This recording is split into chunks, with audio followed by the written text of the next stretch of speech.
যাদু চকুৰে কিনো যাদু দিলা হানি মিচিকিয়া হাঁহিতিৰে নীলা মোৰ মন কাঢ়ি অহনা কাষৰতে তুমি দিয়া না মৰমতে চুমাই Come a little closer, gotta tell you something before we go. Baby, don't you know we'll take it real slow. I'm in love. Bésame, pégate, quiéreme. Quiero más, más, más, más, more, more, more. Do you wanna stay good, turn up? Do you wanna play and get it now? Cause I can do this all night. Y te gusta así, así, así. Cerquita de mí, de mí, de mí. Baby, I know you like it, like that. Move it to the left, move it to the right. Girl, I know you want it so bad. Move it to the left, move it to the right. In love, bésame, pégate, quiéreme, quiero más. Baila, baby, baila. Vamos derecha y izquierda. Girl, I love the way you move it round. I'm burning up when you come around. Come a little closer, think I see what you need within your eyes. Wanna let you know before you realize. Baby, yo te miro, pierdo la cabeza. No puedo ser. Es inexplicable cuando tú me besas. No dolía y mone, tu madre premote. Unuhoron hire hire pio piporise. Motolia y mone, tu madre premote. Unuhoron hire hire pio piporise. I'm in love, bésame, pégate, quiéreme.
Welcome back. So tonight, week 6, LAS, looking pretty interesting.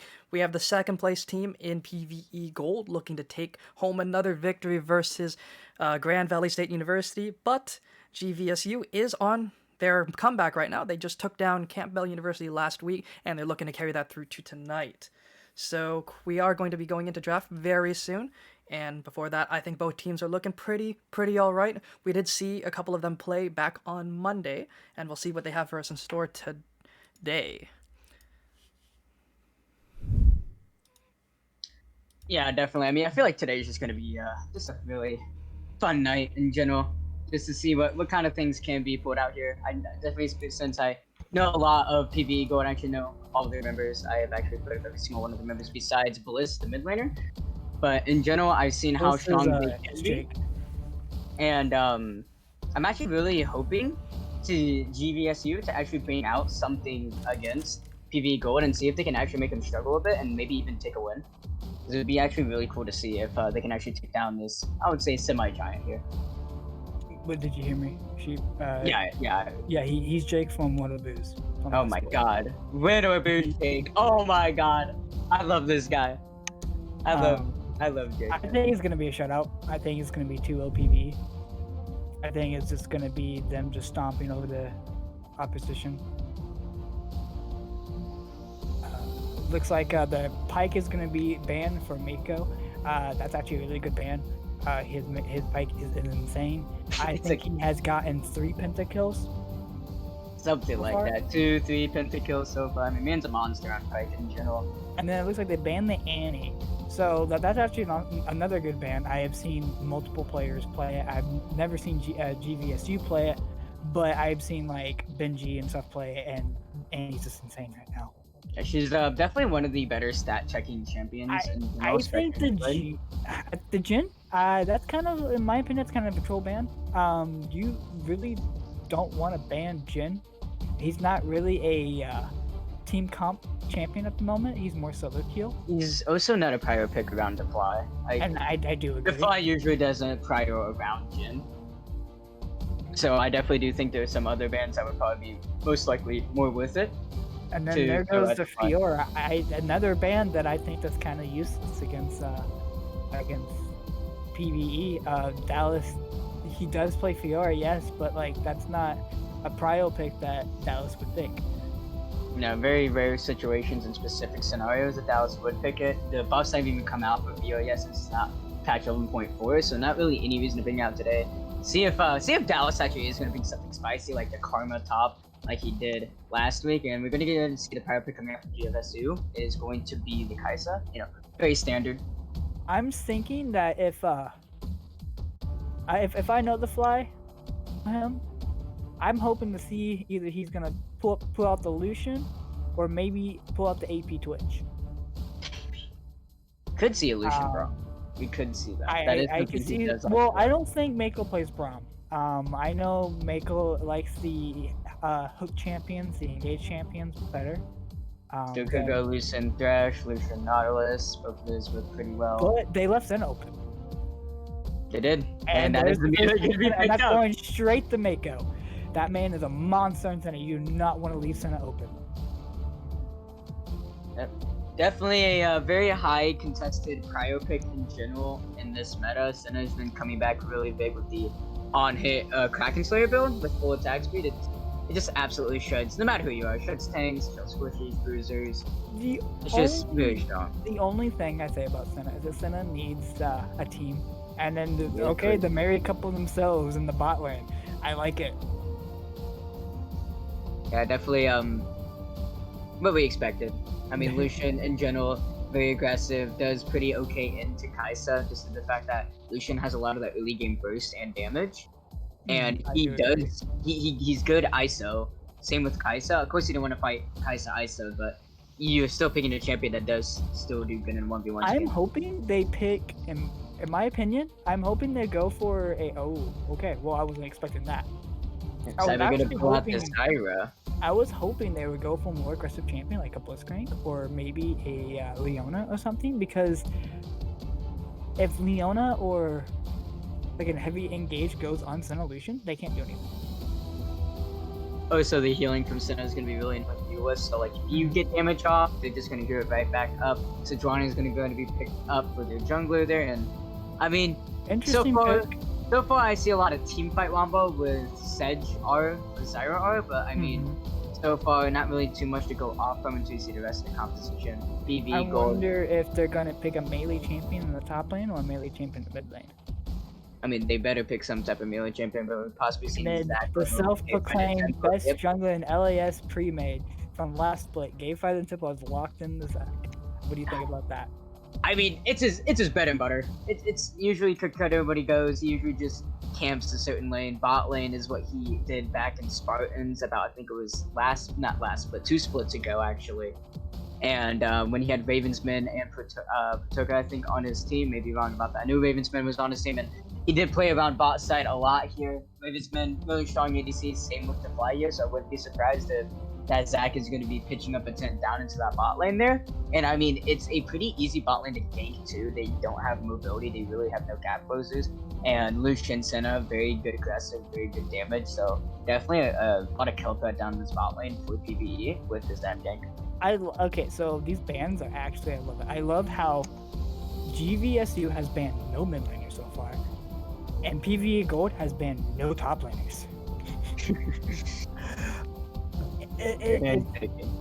It's kind of funny because GVSU is saying that, hey, our mid laner is most likely going to be better than your mid laner, and then PvE is also saying, well, my top lane is going to be better than your top laner. And we do see the Galio band going out there. They did not want that synergy with the Zac engage. And Wukong obviously will be banned out from Ballas here. I wouldn't be surprised. I mean, again, they would lag some more Tinky Bummer, but they do have the Zac. Dallas could run the Karma if he really wanted to. I'd rather, to be honest, I'd rather see him pull out either Malphite or Orin here. Or even, like, if you really want to, Mordekaiser. Because you could just Mordekaiser Sejuani, and then their team's useless. It's too hard to say. They could give him counter pick here. If they want to, since they're red side here. It's either going over to Jake or to Dallas here. So. I would prefer mid lane have counter pick. That's just me. I think mid lane is your bread and butter mid lane that you should always have counter. And they locked in so Lucian mid. It's Lucian mid. Lucian mid. Pick that one up. It's gonna be MF Senna into the bot lane here, and I mean, still a lot of kill threats still on this bot side here. It has a little bit more setup now with the bullet rain. So no, but the question is, they're all AD. That's true. This is definitely prime Malphite terrain here. Like, yes, I guess, you know, Mordekaiser's up, Dallas Stars at pick. It would be really, really good pick for Mordekaiser, but in general, they have a very strict, like, heavy AD composition here. And we're going to see God of Wrath pick up the Vel'Koz here, going for some of that damage. I would actually love to see either the Malphite or an Orin or something that can tank. They go Malphite. Their team fight isn't horrible for GVSU. I mean, they have good setup of Sejuani and R. I just think Orin would be a lot better for setup. Because if you get the Orin R, if you get the Orin Horn, oh, then they're locked in the Garen. Interesting. I don't know. I think you just lock. I think PvE's just goes just lock in Mordekaiser and they'd be good to go. If they really want to. And that's exactly what they're doing. They're locking the Mordekaiser and they're all good. Yeah, that's exactly what we do, because either you ult the Garen or you ult the Sejuani, and then next to know GVSU has no front line. Yeah, I really don't understand the Garen pick there. Like, that seems so, like, I'm not gonna lie, the first 3, like, is, you know, kind of wonky draft. I still think it's okay. It's still pretty strong. You have a lot of follow-up with Kaisa, and you have a lot of ways to enable her, but you're picking now a non-melee mid, whatever, but then you go Garen top. It's like, at least you have a melee, but like, you only set up and hard engage you have is Sejuani. And you have no way to lock down this team effectively for Vel'Koz. In my opinion, if you're gonna go a lockdown champion like Sejuani, just pick Jarvan. Jarvan has all the qualities of Sejuani, but he can do it by himself. Oh, so he has more consistent engage since his EQ combo, his flag and drag isn't tailored to his ultimate like Sejuani's get engages, and on top of that, his Cataclysm is perfect for Vel'Koz and Zyra. Yeah, and on top of that, he goes on top of Lucian, he goes on top of Senna with Misfortune, and then you just kill the carries. Because if you look at PvE Gold, they have no frontline, they have no tanks. Their only frontline and their tank is Zac. Oh, so the only two people that can get out of Jarvan's Cataclysm is the Lucian and Zac. Zac obviously takes time because he has to do his charge up his E, but Lucian can dash out the Cataclysm. That's just the only reason why I feel like he wouldn't. But you can lock down MF, you can lock down the Senna, you can lock down the Mordekaiser. I mean, you have all these abilities to lock down a good majority of the team. And their team's, pretty squishy. Majority is AD. You do have Zac AP and Mordekaiser AP. But, you can easily punish this team if you have more early game. But GVSU, they don't have early game. They picked really hard scaling. And I mean, yes, that's fine. Like, Lucian is going to fall off. But you have to worry about Senna scaling. You have to worry about MF scaling and Mordekaiser scaling on top of that. And when it comes to late game, there's no one in this game that is going to beat this Mordekaiser 1v1. And if he makes it a 4v4... Like, late game Zac, it's just so annoying to deal with because he's just so tanky and you just can't kill him. On top of with his passive. So, PvE's late game is so good on top of their early game. It's just quite interesting that GVSU went the comp they went. I really do not like the Sejuani pick. I think the Sejuani pick is a little kind of troll. Yes, you have the slows. Yes, you have the one ult. Well, if you land your ult on someone, you freeze them. But that's not what you want to do with this comp you have. You want to lock down the carries on PvE Gold and just have Vel'Koz and Zyra just wreak havoc. Exactly. And then have Kai'Sa delete the backline if you can. Another thing is, I don't really like prio picking Kai'Sa. I think people who prio pick Kai'Sa, it's not a good prio pick in my opinion. It's not really a good first pick, and the reason I say that is because you can just counter it with Misfortune. Misfortune is a huge counter to Kai'Sa, and people do not realize that.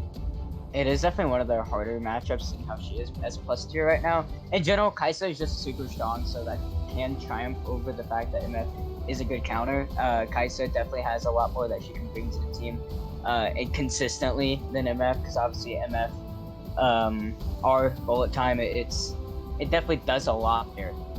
Now, I am excited to see Jake on Lucian. Last time I saw this man on Lucian, he popped off. I'm always excited to see Jake play. This guy's a monster. One of my favorite things he plays, I hope he brings it out this series, is his Azir. I hope I see it. I actually never seen Jake play Azir. His Azir is insane. The man has amazing ults. I doubted the last team that Jake was on, whatever it was. I doubted the draft since they picked the LeBlanc into a comp that I didn't think LeBlanc was going to have a very hard time into.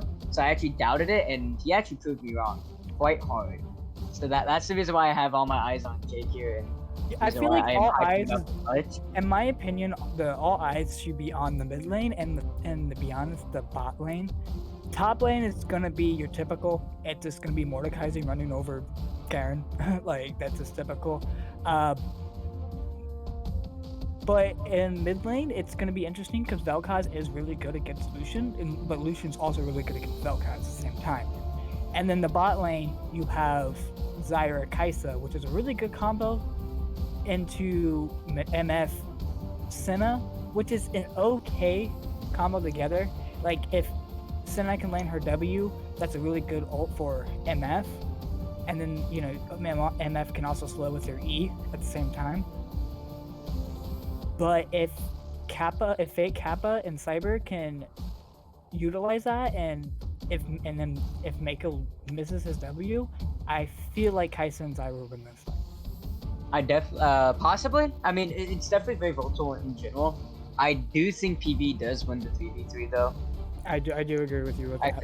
I think Zac is just way stronger early than Sejuani, and I feel like they have a lot more burst damage with the Senna Lucian, and Zac just does a lot of damage early game and just able to set up his plays amazingly, especially with his Q. So I think in general they do win the 3v3, and like I said, I really do believe K-Prime is going to pitch a tent down into his bot lane here. Yeah, no, I do also agree. One thing I hope Mako doesn't take, and that's his barrier. I know he loves taking barrier on Senna. I really hope he takes the exhaust or ignite. I think exhaust would be so much better here. To slow down the Garen, to slow down the Kaisa, so they don't do as much damage as they can. So Misfortune can get ahead if she can.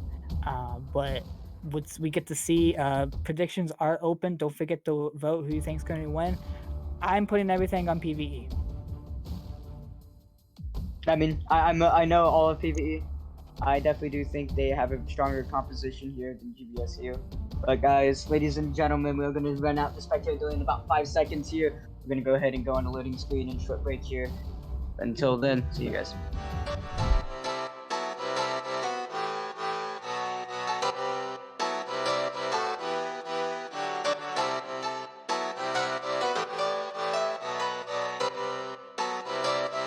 I saw you smile from across the bar. Yeah, she was pretty and so close but so far. She flipped her hair and I thought this can't be true. How does a man like me get someone like you? And then she looked at me and I was confused. Everyone here can't be the one that she'll choose. And I looked back and saw the spark in her eyes. This can't be real, my head's telling me lies. Just like that, you're coming closer to me. Come shake me, grab me, so I wake up from this dream. I can't breathe, come at me. I don't know if I can speak. Then she said, come with me and let's be free.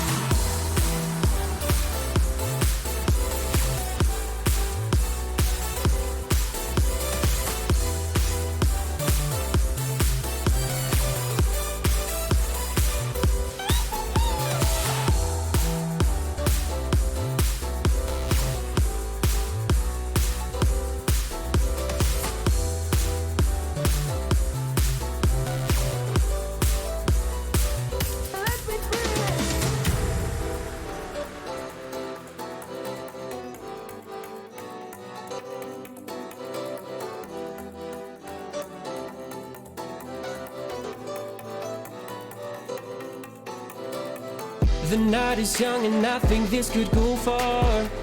The sky is dark but you're my shooting star. Could see your face reflect upon the moon. It was a pretty summer night in June. Alright, ladies and gentlemen, welcome back to LAS Premade Week 6. We have Grand Valley State University versus PvE Gold here. We have PvE Gold on the red side here and GVSU onto the blue side here. And it looks like both teams are going to do the standard 5-point. Nothing spicy happened before the minute-half mark, sadly. So looking at the runes, I'm actually quite happy that the fly actually took comment. A lot of people do not like comment on Misfortune. I understand why, but you already have technically two other ADCs on your team, so you just want to look for that poke. So pretty much what the fly is saying, that he's not carrying the game. He doesn't look to carry the game. He just looks to set up his ultimates and look for good plays for his team. Yeah, no, exactly. I mean, Odie has enough AD. He has Mako and Senna. He has Jake on Dilution. And I mean, it's not like he's not going to be doing any AD damage either. So, I mean, Comet definitely, I would say, perfect scenario for it to be picked up here. And then, let's see. It looks like they're still going for the 5-man point. Looks like Zach's going to start on the red side. How do you feel about that? How do you feel about Zach starting Raptors? I mean, I don't think it's that big of a deal. Because in general, it looks like it depends on the side he wants to play, right? And like I said, he most likely wants to play bot side, right? So he's probably gonna want to clear top spot. Because you always wanna start the opposite side you want to play towards, so you can path towards that side. So definitely, I would say wait for him to start. Most people just autopilot and go to bot lane every time, regardless if it's better blue, just with a better leash. But you don't necessarily have to do that. It depends on what you want to play towards. And then it's quite interesting that if you look at it, Zyra is doing the same strat that every single Zyra player I have ever seen. They hide in the bush, waiting for opportunities to activate their plants. Yeah, that's pretty much all you have to do on Zyra. Just wait. It's a Just really all good your strat abilities. because for some reason I have noticed a lot of people, even I've seen pro players do it. They don't ward the bushes, and I don't know why. It looks like there's gonna be a trade up top lane. Yeah, I mean, a lot of early game skirmishing gonna happen here, but it looks like Dallas actually gonna come away with the trade there. Doing quite a bit of damage from both sides there, but Dallas overwhelming me, I would say, winning onto that one. But Yeah, activating his okay, passive right there was okay, really still well. does have his passive. He still does have another pot up onto Dallas here, but Dallas is up so much HP right now, so RK And then gonna have to be a little careful here. yeah, and the reason why I say Mordekaiser wins that matchup is just because Look at this. Mordekaiser's passive with Dark and Ryzen. Gayfinder Temple is actually in the tri-bush here, and he's actually gonna look for a gank here. He's level 3, so he doesn't have that big of a range on his slingshot, but it doesn't matter. The last sprade's not gonna land, but it doesn't matter. First blood gonna go over to Gayfinder Temple, but he's gonna be really careful. He's actually gonna fall down here, but I don't think it's gonna matter. Fake Temple cannot walk up too far, otherwise he will fall down. And cross map comment, pretty funny here, but he's gonna burn a little bit more mana there to get a little bit of extra damage off, but it does not matter. First blood goes over to Gate on the Temple, 5-minute cooldown from his passive. Does give Procto, so at least they get something, but like I said, Gate on the Temple gonna be pitching it down in the spot. That was a great game. And hold that thought real quick. We see a gank into the mid lane here. Jake gonna be able to dodge out of that one. He's gonna fly right over to knock up. The barrier is gonna be a God of Wrath there. From across is there. Jake has to be really careful. He's got to dash out of there, but let's pursuit going to be used. A W, and he dodges out. Oh, Fancy feet coming out from Jake there. that must be really frustrating. That's one of the oh, and it looks like Zach's going in the mid lane. Looks like he's just showing pressure to show that, you know, hey, back off my mid laner. I'm here. Kappa got to be a little careful here, seeing a little bit of damage in. Looks like Sakura Kai is actually hovering it down into this mid lane here, but he's gonna back off though. Yeah, dying that first back is really bad for GVSU. It puts GVSU super far behind because you do not want to give lane power to Misfortune Senna. Because if you give lane power to Misfortune Senna, that gives Senna the opportunity to just go roaming around and getting free souls or free kills. Exactly. Wave is going to be pushing towards GVSU's bot lane, so they just have to be playing really cautious here. I mean, that definitely did kind of set them back a little bit, but not too much. But and again, Mako Defy, very strong bot lane in general, and they're just able to bully out Cyber and Fake. It's if you didn't know, both of them are actually ADC mains. They're both in the LAS draft, and both of them are just traded to the top side here. Dallas gonna activate their shield. The W coming out from RK though. The isolation damage from the mace though gonna chunk RK quite a bit of HP. We do see Kai onto this bot lane here. They find a Tipple is close enough to respond here. Looks like Kai is gonna go in here. They find a Tipple gonna look to go right back onto this fight here. Permafrost is gonna land barrier, and the heal is gonna go off here. Last place is gonna land. The Cyber Blizzard not gonna have any flash here. Kai gonna be the next target. Be careful because they're going to be able to walk out of this, but Flash Shield burn from Kappa, and Cyber no longer has exhaust. Heal and exhaust, Heal and Barrier are going to be used from Defy and Mako. And I guess like they're not done quite yet. Looks like Kai is not ready to give up this ward, and looks like K-Fun and Tipper are going to walk away from that. I don't think they needed to do that. They have the prio. They could have easily they could have. To be honest, if Gayfinder Temple was more confident, he could have actually go and engage on that, and then use the advantage that bot had no summoners for GVSU. The fight was running pretty low on mana though, so probably just playing the safe ball. Dallas is getting pretty low here. Yeah, you just have to be a little careful. RK playing Garen does have an execute on his ultimate here, but in general, RK does have to be careful not to fully dive Dallas here, but he's going to be getting quite healthy here with this passive. Dallas going to have to try to get some type of damage to stop it from happening. But RK just dodging and weaving outside of these base slams and doing a really good job, and maybe seeing it all in going into the mid lane here. Going is going to do quite a bit of damage. Early barrier, not even going to get any value off. Don't think God needed to do that, but Jake gonna use his ultimate for his summoner. I liked how Jake backed off. He didn't know where Sejuani was at. He didn't know if Sejuani was, was up on his blue side. It was nice that God had there, but I don't think he needed the barrier because Jake was already backing off. Be really careful there. The W's gonna land. I think that's a solo kill. One more tick won't be enough. Jake's gonna be able to pick up that one. Too bad you didn't have barrier. That's gonna be another kill going over to PvE. And I feel like if they had barrier there, if he didn't use his barrier, Lives.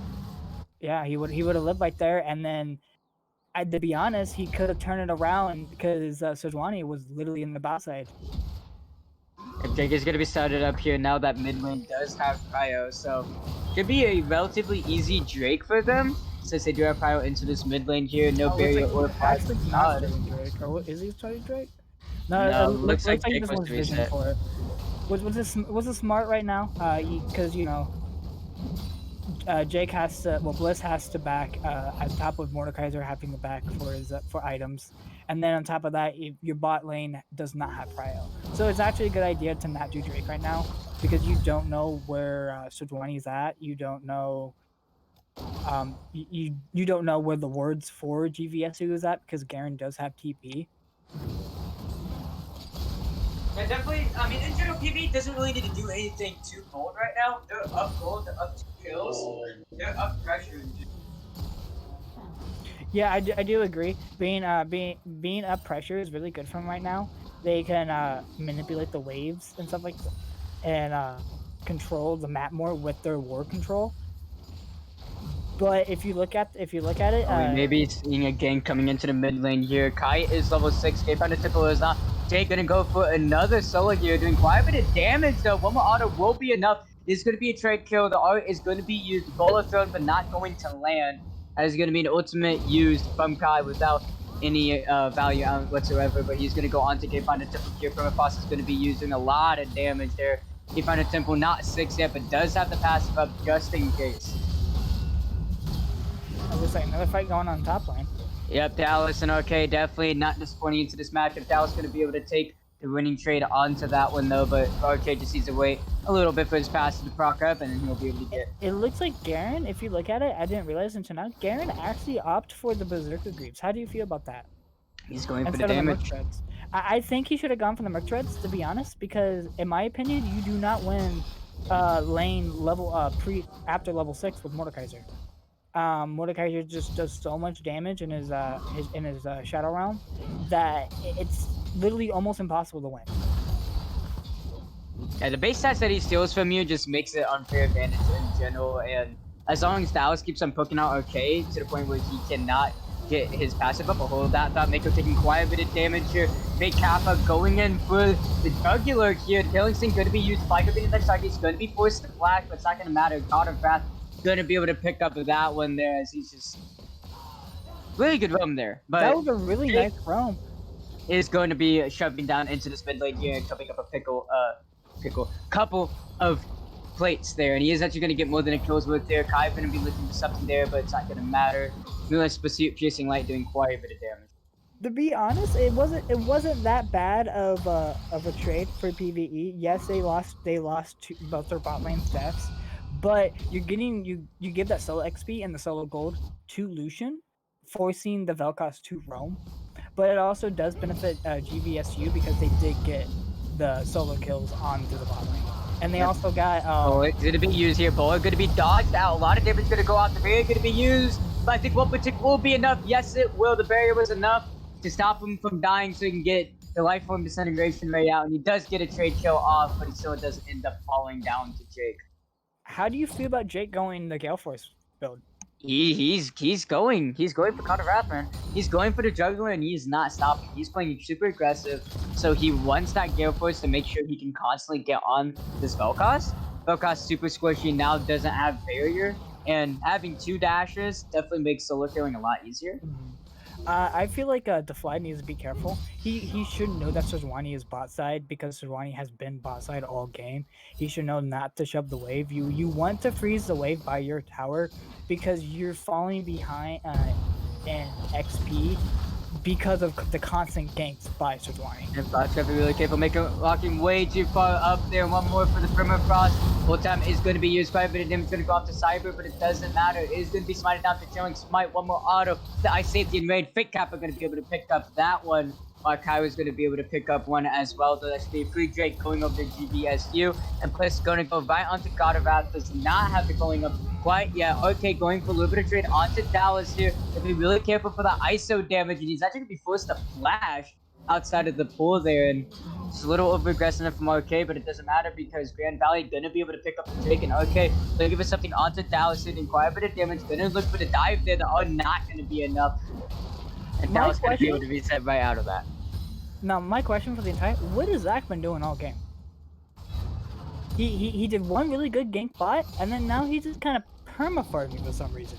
And he's still behind this Sejuani Yeah, too. he needs to start ganking. He needs to start doing something for his team because, as you saw, bot lane is getting ganked constantly because bot lane keeps on shoving for no reason. He needs to start showing more pressure. If your bot lane is going to shove like that, you need to show pressure so the jungler will not gank it. Because look, here comes Sejuani once again because PvE's bot lane is shoving really hard for some reason. Yeah, Gayfinder Temple is on to the spot side. He is actually going to be spotted out from this wood though. So Gayfinder Temple and Jake on the way. Dallas with no TP. RK does have TP. Last place going to be used. The Fly trying to buy as much time as possible. Kai taking the half. Bull is going to land though. The R is going to be there to give some security, but it's not going to matter. Jake is on his way, but so is God. Jake will get there first. Lot damage going at the Kappa. He'll going to be used. Exhaust from side with TP coming up from RK. Fake Kappa going to be the target. Get one more out of Mako. Knife going to go to him. Gayfinder Temple going to be able to pick up that one. Coin going to be used though. Really good Q. A lot of damage going to go off. Gayfinder is going to be used. Gayfinder Temple gonna go into his passive though. They have to buy as much time as possible. See if they can do as much damage as possible onto Kai though. He's actually gonna fall down here. Okay, gonna be the next target. He's gonna use a lot of damage coming out the Q from Godwrath, doing a lot of damage there. The Venus Pursuit gonna get a triple kill over to Bliss though. Good geometry into the backline there, but it's not gonna be enough. Very good to be used. Knock up on Mako. Jake on 1 HP, but it does not matter. PvE gonna be able to walk away with a triple kill onto the Lucian mid. Jake is a monster. In my opinion, if Jake was not on Lucian, if Jake did not rotate the way he rotated, the PvE would have lost that fight and maybe lose the game. Yeah, no, that was definitely a very crucial fight there. And now that the TP was used from Arcane, he even fell. Dallas wasn't part of the fight because yes, he didn't have TP to hold that time. Mako could be gonna be able to dodge out of that snare. Like I was saying, Dallas didn't have TP. He used it top lane, but Arcade used TP onto the boss side there. Actually gave Dallas first tower, and Dallas up a lot of CS, and actually is now up about almost 2k gold. Yeah, being up that much gold is actually insane for the Mordekaiser because you don't want to see that if you're GVSU when you see a Mordekaiser up on gold like that because we have seen countless times and the LAS Premade games and LAS draft games and LRS Conjured Raven. Conjured Raven is all I have to say. That one name. Seeing fed Mordekaisers or even Mordekaisers who are a little bit ahead is scary. The immediate danger ping is coming out as soon as I see the article is coming out there, but Jake got to be really careful though. He's going to be able to dodge right outside of that snare though. Cyber taking quite a bit of damage. Mako have to be really careful. He's going to be chased down from Arcade and Kai, but going to be able to get outside of that one. It looks like it is going to be a 5v4 number advantage to Grand Valley here, and they're looking to try to pick up this mid tower. They do have Shelly, but I mean, very hard to force onto this. I think you just need to go back to the side lanes and start farming up. Yeah, no, I do agree. You want to keep your lead ahead. GVSU. Why are they allowing Dallas to do this? Why is he just getting free solo XP, free farm, and free tower damage? Yeah, I don't understand. I think bot lane needs to rotate back down the He bot. gets his tower. The tower's gone. He actually, yes, he secures the tower, which puts him. He is almost at he is still almost a 3,000k gold. Yeah, he has a gold lead when he doesn't even have any type of participation to this game outside from towers. 0-0-0 with a 150 gold lead. Going to be used. They're actually going to land onto Jake there, but they can't engage onto this, and it just shows how hopeful it is to try to get Shelly into this mid lane here. Dallas up 2 levels to the mid laner too. That's being up 2 levels. Same with Jake. Yeah, the only people that actually have died and been dying is actually bot lane, and I don't. And in my opinion, I actually do not like seeing the Gale Force on Misfortune. But I understand because you want to dodge the Sejuani R, you want to dodge the Vel'Koz abilities and the Zyra. But I really think you would want to go Kraken here since your Lucian did go Gale Force. Definitely does open up a lot more damage options. You're able to get kill threat onto RK and Kai, but playing a little bit more of that utility, seeing how his team is already super far ahead. Like, don't let the kills and the, dragon lead, confuse you. The CS lead on all Yeah, members the, of the, the PvE CS lead is of all huge. members besides jungle is Yeah. actually insane. But if you look at it, I still think, yeah, if you If look they're at gonna it, go for Dragon here, it is actually gonna be secured by Reply to Shelley's gonna be used mid. Jake trying to pick up that one there, and he's gotta be really careful. Kai may be looking for a play onto him, but Lisp Pursuit outside that slow does get hit by the snare. But nothing is gonna happen outside of that. The rest of PvE gonna head to this mid lane. Dallas back into the bot lane once again. Someone needs to answer. why is Garen keep on going top? I don't understand this. I have seen Garen in their jungle more times than he should have been.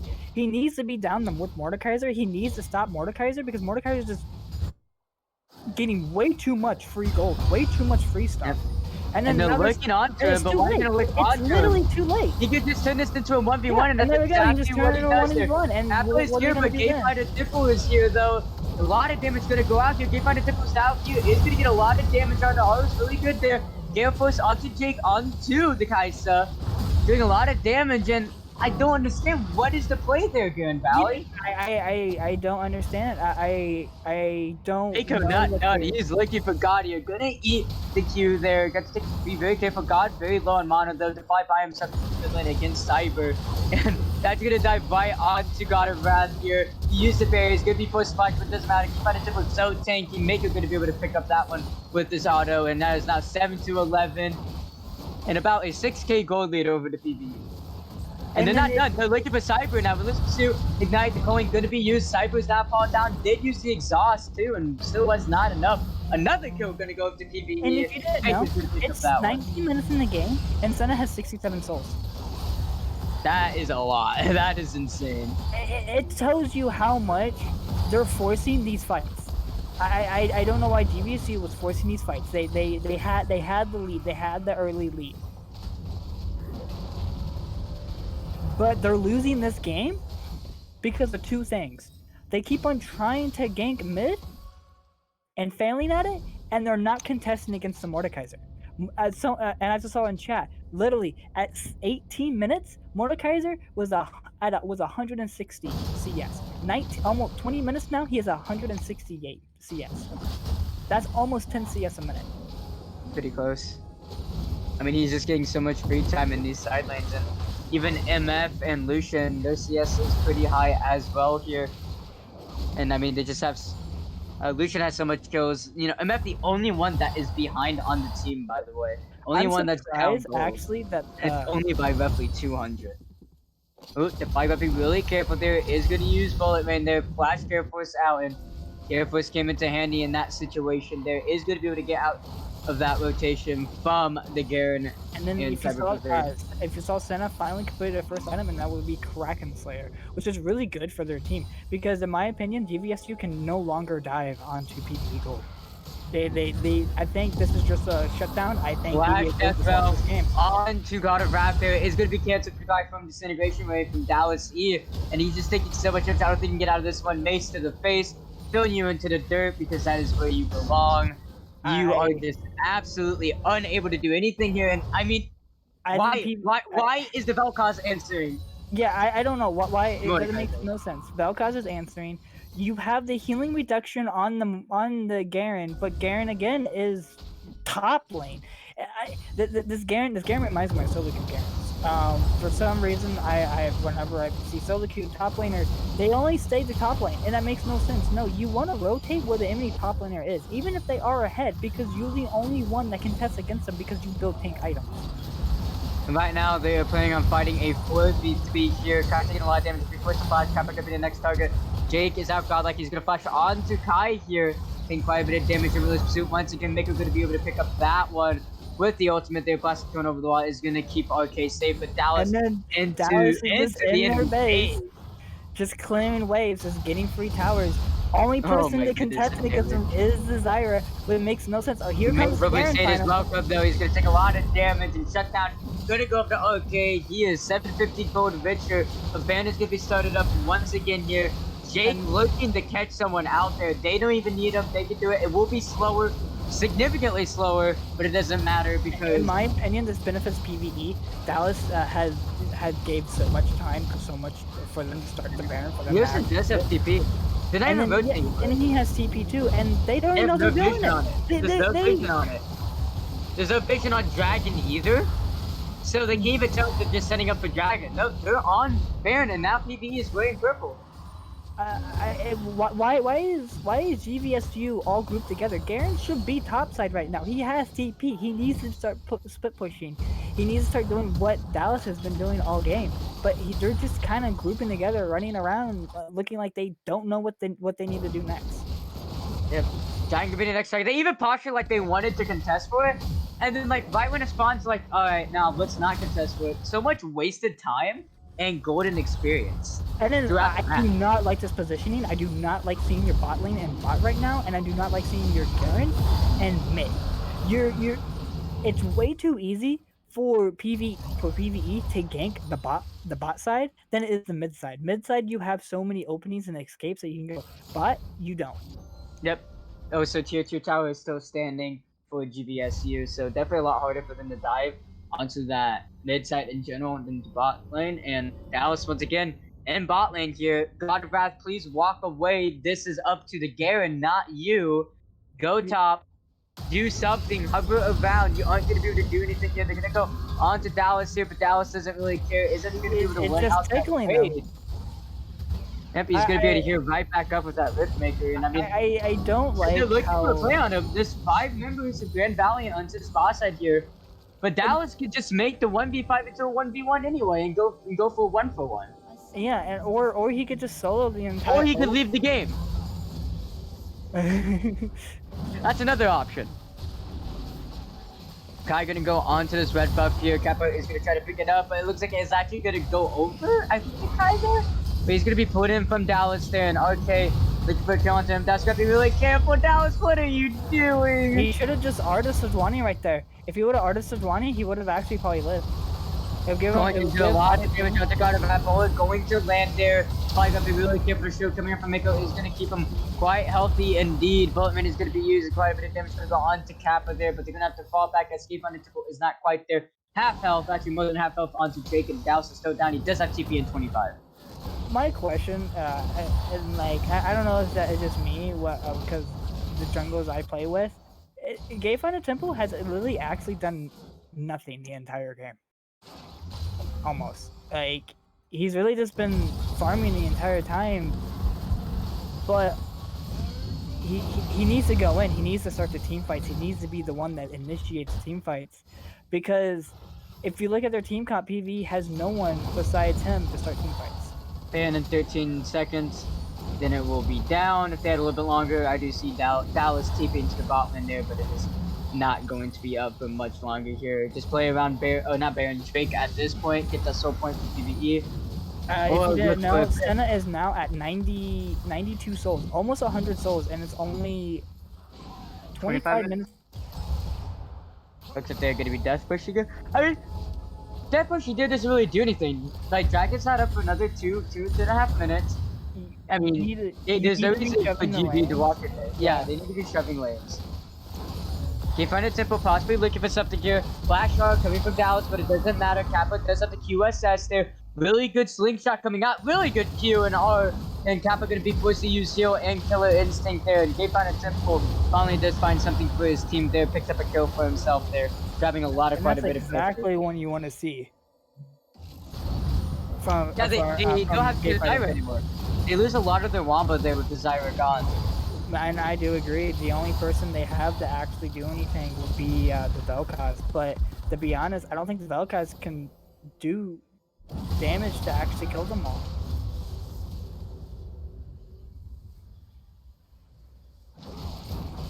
Pause. 26:44.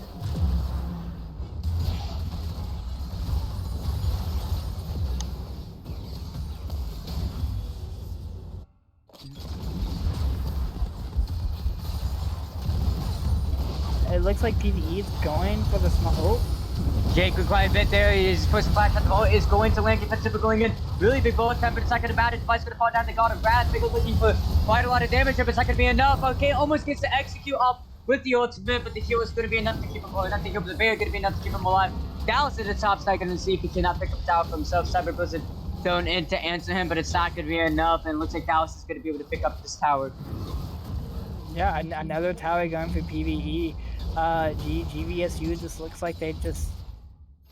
To be honest, it looks like GVSU just wants to go next, but then again, they don't.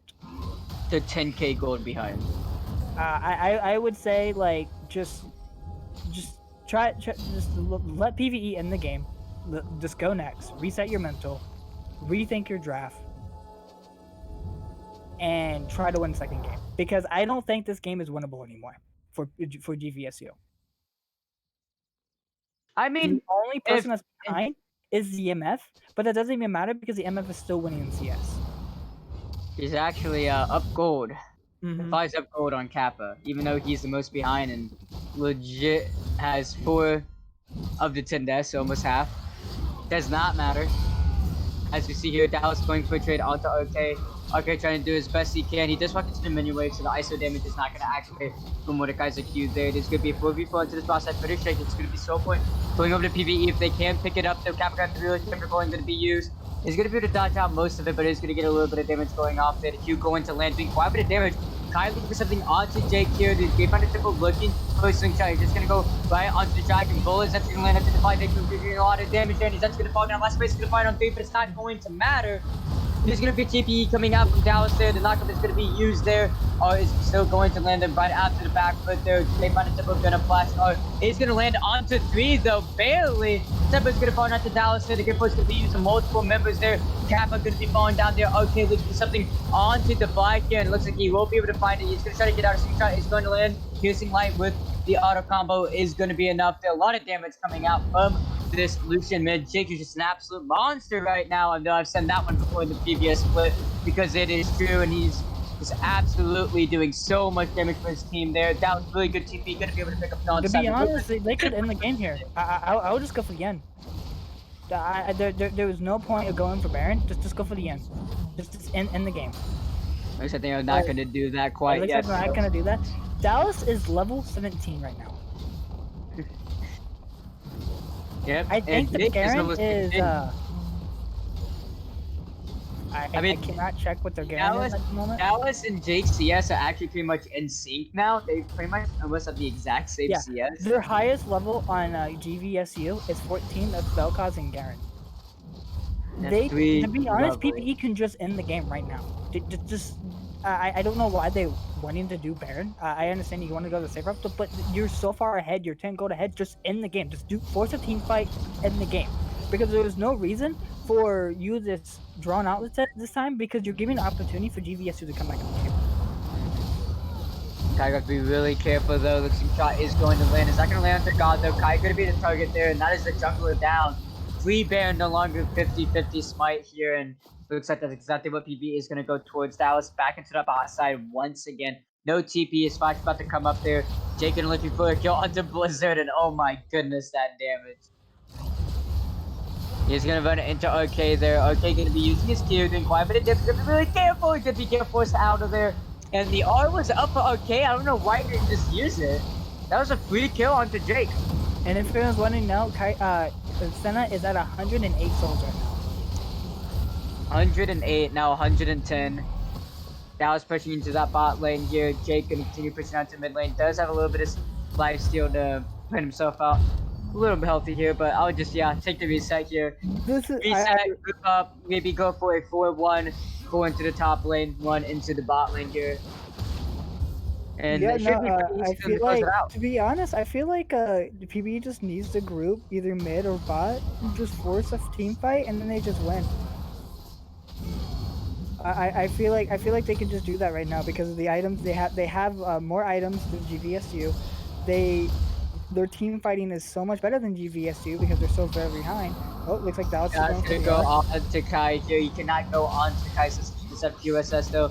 Bull is not going to land. Just be really careful. Mako and Jake are on their way. He is super tanky there. Jake is now using quite a bit of damage onto Kai there. The burn is going to be able to take down Kai there, and they're only doing so much damage onto RK though. Jake that could be able to pick up the kill there is actually going to fall down to life from Disintegration Ray.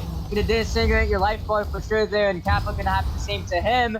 From Dallas, that's going to take a turret shot. They're going to be really careful. He's running really low health to execute with the auto slam down. He's going to get dunked on from RK there. He's going to fall down.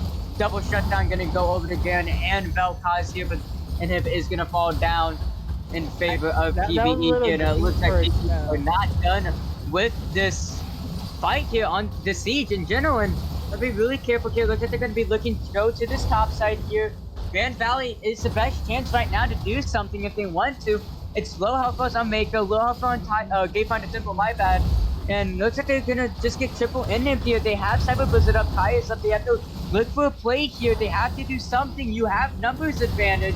It looks like they are not going to do that, and they're just gonna give a free triple Inhib over to PvE. Yeah, no, I feel like again, it's like if you're not gonna do anything, just go to next game. There is no point for you to continue playing this game if you're not going to defend your towers. If you're just gonna give free stuff to PvE, because all you're gonna do, all you're doing right now is just you're making yourself more frustrated. You're making yourself more irritated, and you don't want that. You want to come into the next game with a clear mind and to just reset and rethink what you could do next. Because stuff like that happens. Mm-hmm. And that's the reason why. Because there was no point. Zyra should know that PV had warded their red side to the point of non. Jake, gotta be really careful. Taking a lot of damage. Gotta be really careful. Okay. Solo kill. He does it all. It looks like the next target is going to be Dallas, but Godwrath is here. So is Fake Kappa. He's going to take him right to the death. But my slump disintegration ray is not going to find anything. He ain't disintegrating any health bars this time, God. And your top laner is going to fall down. It's going to be a 1-for-1. But Jake does end up falling down. It is 10 kills gone. I don't know if you saw. Did you saw that Vel'Koz damage? Look at that cancel from the swing shot. Yes, it is quite a bit of damage. Yeah. That was, he actually almost killed Dallas. He's level 15 and Dallas is level 18. That's what happens when you do have true damage, but life on disintegration is no longer up. Cyber Blizzard, oh my goodness, the pull in from Dallas. Plus the last embrace auto Q coming out from Maker there is going to be enough. And Dallas now up to full HP. Really good sync shot is going to find Kai. That's going to push the flag. And it looks like Godwrath is going to fall down here. It's going to be GG. PV going to be able to take this one, but Fly going to fly right into the base. It's a specialty of his. Mako going to be able to pick up another kill for himself. Double kill going to go over to him, and then it's going to be GG. PV takes the first game in the best of 3 series.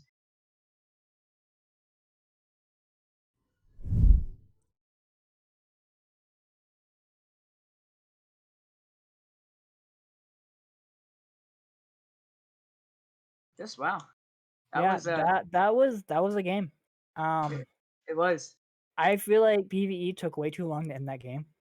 Yeah, I definitely do think they took way too long. I also don't think they respected the Garen as much. No, I do not think they respect like Garen. Yes, he is behind, but he still is Garen. He still does damage. Yeah. I have to say, the Fly, your positioning was so bad that game. He got caught out way too many times.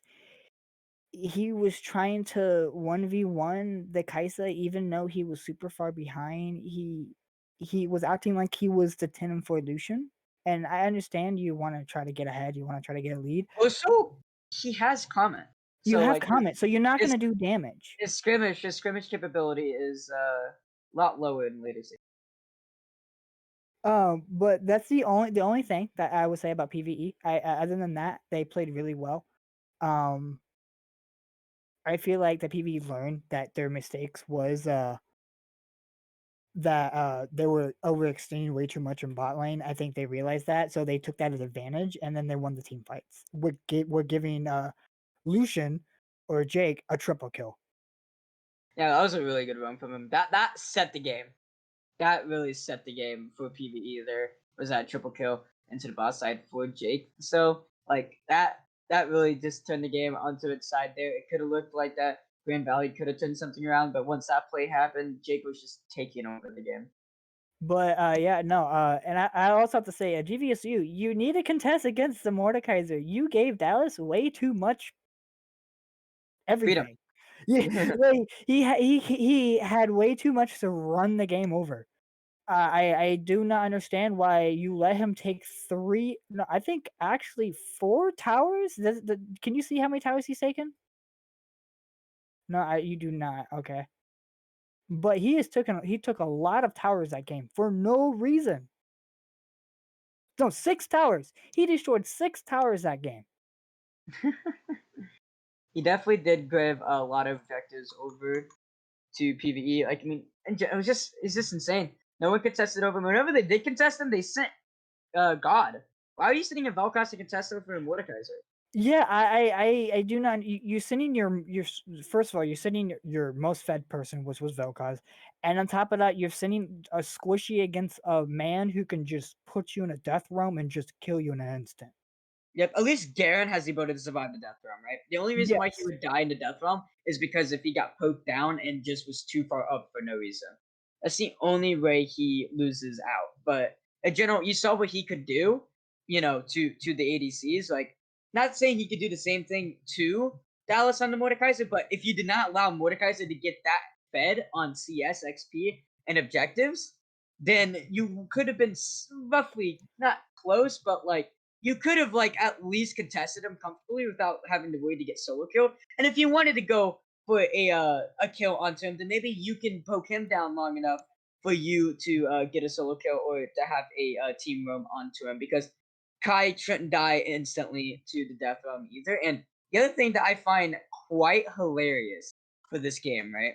I find this so hilarious. So Dallas, yes, on the AP you can count Gate Find the Temple. I know they had 3 ADs, but there's really like no magic resist on Grand Valley. Yeah, they had no magic resistance. They only had armor, So which it is just enabled Dallas which is even. understandable. You have an entire, you have Lucian, you have Misfortune, you have Senna. I understand that, but you want to at least build one MR item like Fortune Nature, or something like Fortune Nature would have been perfect on Garen. You gain that movement speed, and also you have magic resistance for the Mordekaiser. I feel like if he had Fortune Nature instead of finishing uh his Thornmail, it would have been a completely different game. Hmm. They just think it was enough to stop the ADCs. But I mean, when ADCs going Kraken Slayer, that is Senna that already has so much high AD, and Lucian. Building armor doesn't do too much, especially if he is going to go the Lord Doms. You're rushing straight armor against again Mordekaiser that just got so much freedom there. But yeah, And I mean then on top of that, the GVSU has to say, oh, your Sodwani was bought way too much, way too much. You were bought so much that you gave pretty much Jake or Bliss the opportunity to just run down your mid laner and then just get free roams. And you also give the opportunity for Dallas on Mordekaiser to scale against the Garen. Mhm. And on top of that, you're Sotwani. You wanna be around the melee champions. You don't want to be around. I understand you do want to gank your bot lane, but you don't want to really gank your bot lane that early, because you're not going to do anything against a MF Senna. Yes, you might shut them down, but that's not going to be worth it if your bot lane, as you can see, did not gain anything from it. Yeah, exactly. That game was definitely kind of rolled out the way I was expecting it. But ladies and gentlemen, that was just game one of a best of three series here.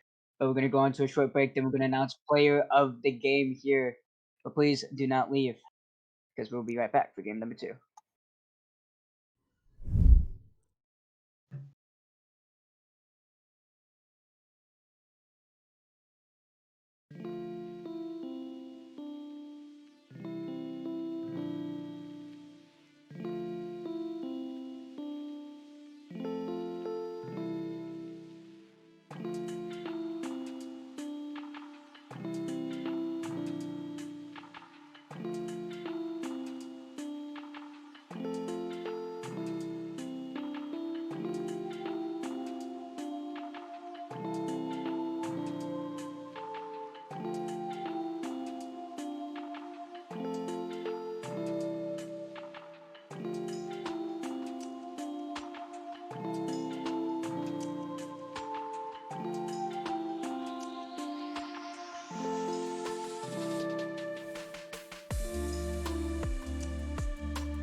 All right, everyone, welcome back. So, player of the game, surprisingly, is Mr. DeFly. He did have some misplays, but overall he was able to stay in the game and stay relevant throughout the entire, just phase of the game. Even though he was constantly getting ganked by over pushing, he was able to maintain CS with his lane partner. So he wasn't playing very terribly. He was stuck in a bad position though. They did have a tent set up bot lane, and maybe it was that tent that did cost GVSU the game. Constantly pressuring that bot lane when the Lucian was super fed might not have been the greatest idea, as well as Mordekaiser being incredibly far ahead. They should have pressured him while he was below level 6. That way, he would not be able to be so far ahead as they went into Death Realm. But other than that, things were looking pretty good. Do we have anything to say about the game before we do go into draft? I mean, we overly analyzed the game a lot, so I mean, I have nothing else to say. Pretty No much. more final thoughts. But Yeah. yeah, same thing. I think they just didn't play the cleanest of games. They were behind in CS the entire game for the most part. Oh, definitely the flies in Anivia. Yes, very pog. That was the champion he was playing. But we will be going right into draft. We'll see you guys in just a second. I mean, didn't you see his Olivia, man? Popped And off. it looks like Pike is going to be the first one banned from GVSU. I need the draft link, by the way. Give that to me. I also need And- invite to the lobby. Oh, it looks like PvE. It looks like PvE does not like the Sejuani. It looks like they're gonna have. It looks like they're gonna ban Sejuani out. How do you feel about them banning Sejuani? Do you think Sejuani was very impactful that game? I really don't think Sejuani was really impactful. I mean, that's my personal opinion, I guess. But I really don't think it was too super impactful.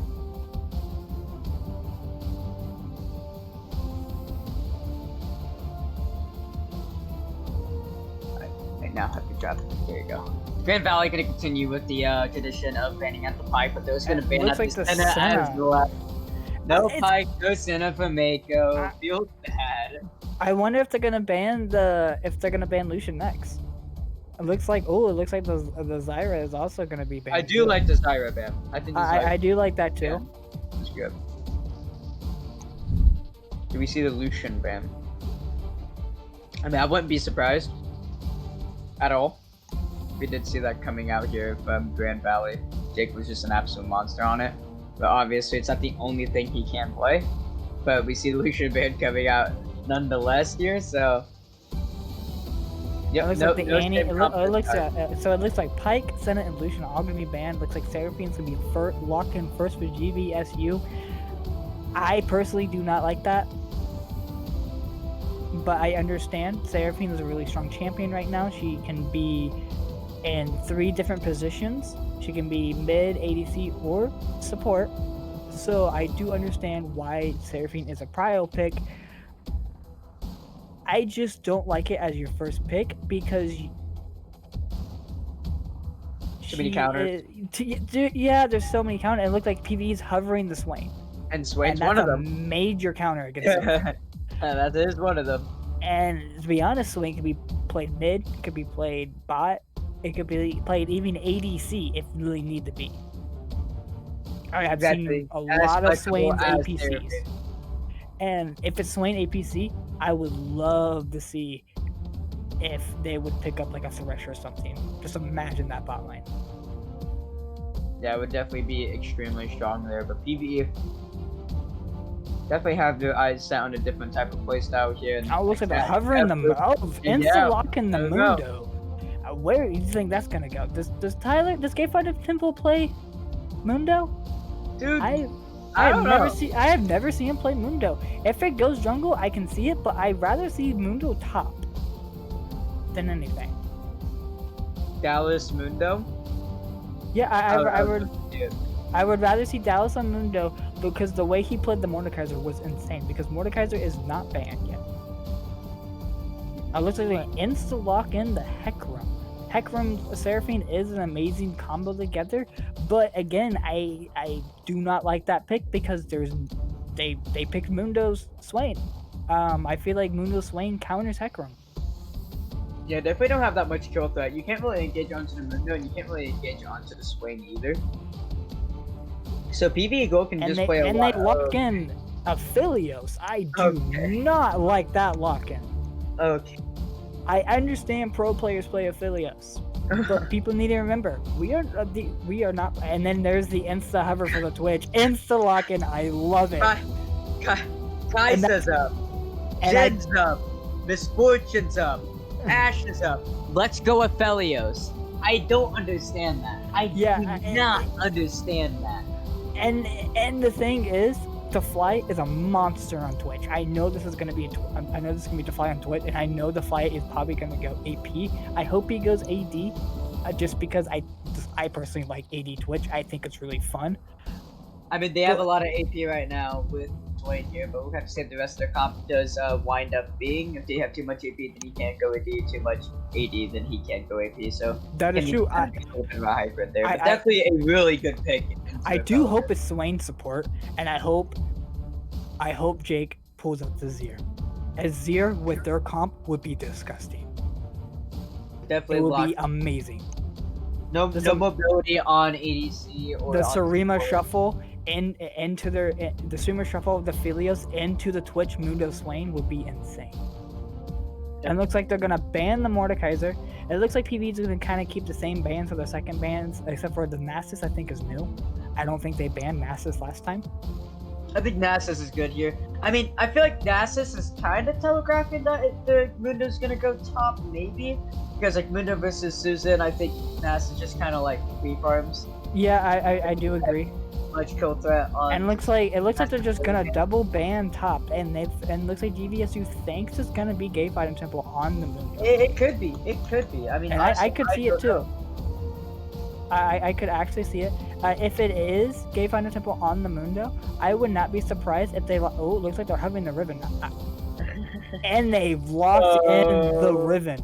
I do not feel like that's a good pick here. I don't know how I feel about that Riven pick at all. You just gave counter pick to GVSU.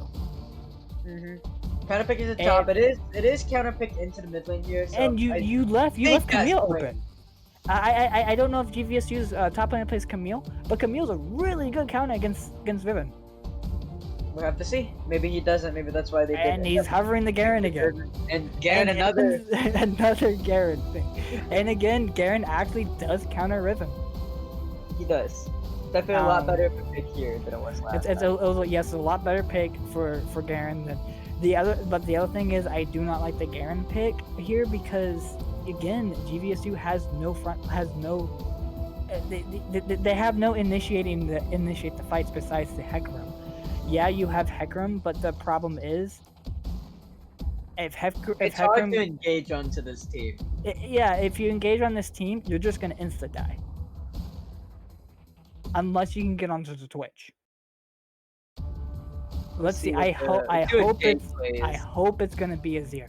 I hope because Azir is really good in the Cassiopeia.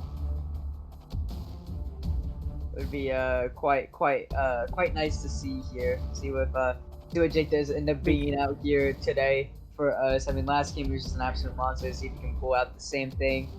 5 seconds or so left onto the pick here. You're thinking. Vayne. Oh my god. Oh my god. Oh. Is that Riven mid? Oh my god. Or was that Vayne mid? I can't anymore. I actually do not know this draft. I am actually confused. Looks like both teams are kind of troll drafting right now. I can't say draft diff this time. I can't say I cannot say draft diff. It's actually, to be honest, it might be a Garen diff this game. It actually might be a Garen Dallas diff. If Dallas is playing Vayne, then he is just going to get stomped top lane. If Dallas is playing Riven, he might have an easier time against Garen. I mean, Vayne versus Garen. Vayne, if he can kite out, if it's kite out to Garen, then it can actually be. If it's Riven versus Cass, I think that's a really bad matchup for Riven. It is. No, I think it's a horrible matchup. I really hope the Vayne goes on Jake, on Bliss. I really hope that they put the Vayne on him. It will make more sense. I personally do not like seeing Vayne mid of all ADCs. In my opinion, if you're gonna play an ADC mid, there's only 3 ADCs that I recommend playing mid lane. and that is Lucian. What is it? Yeah, Lucian.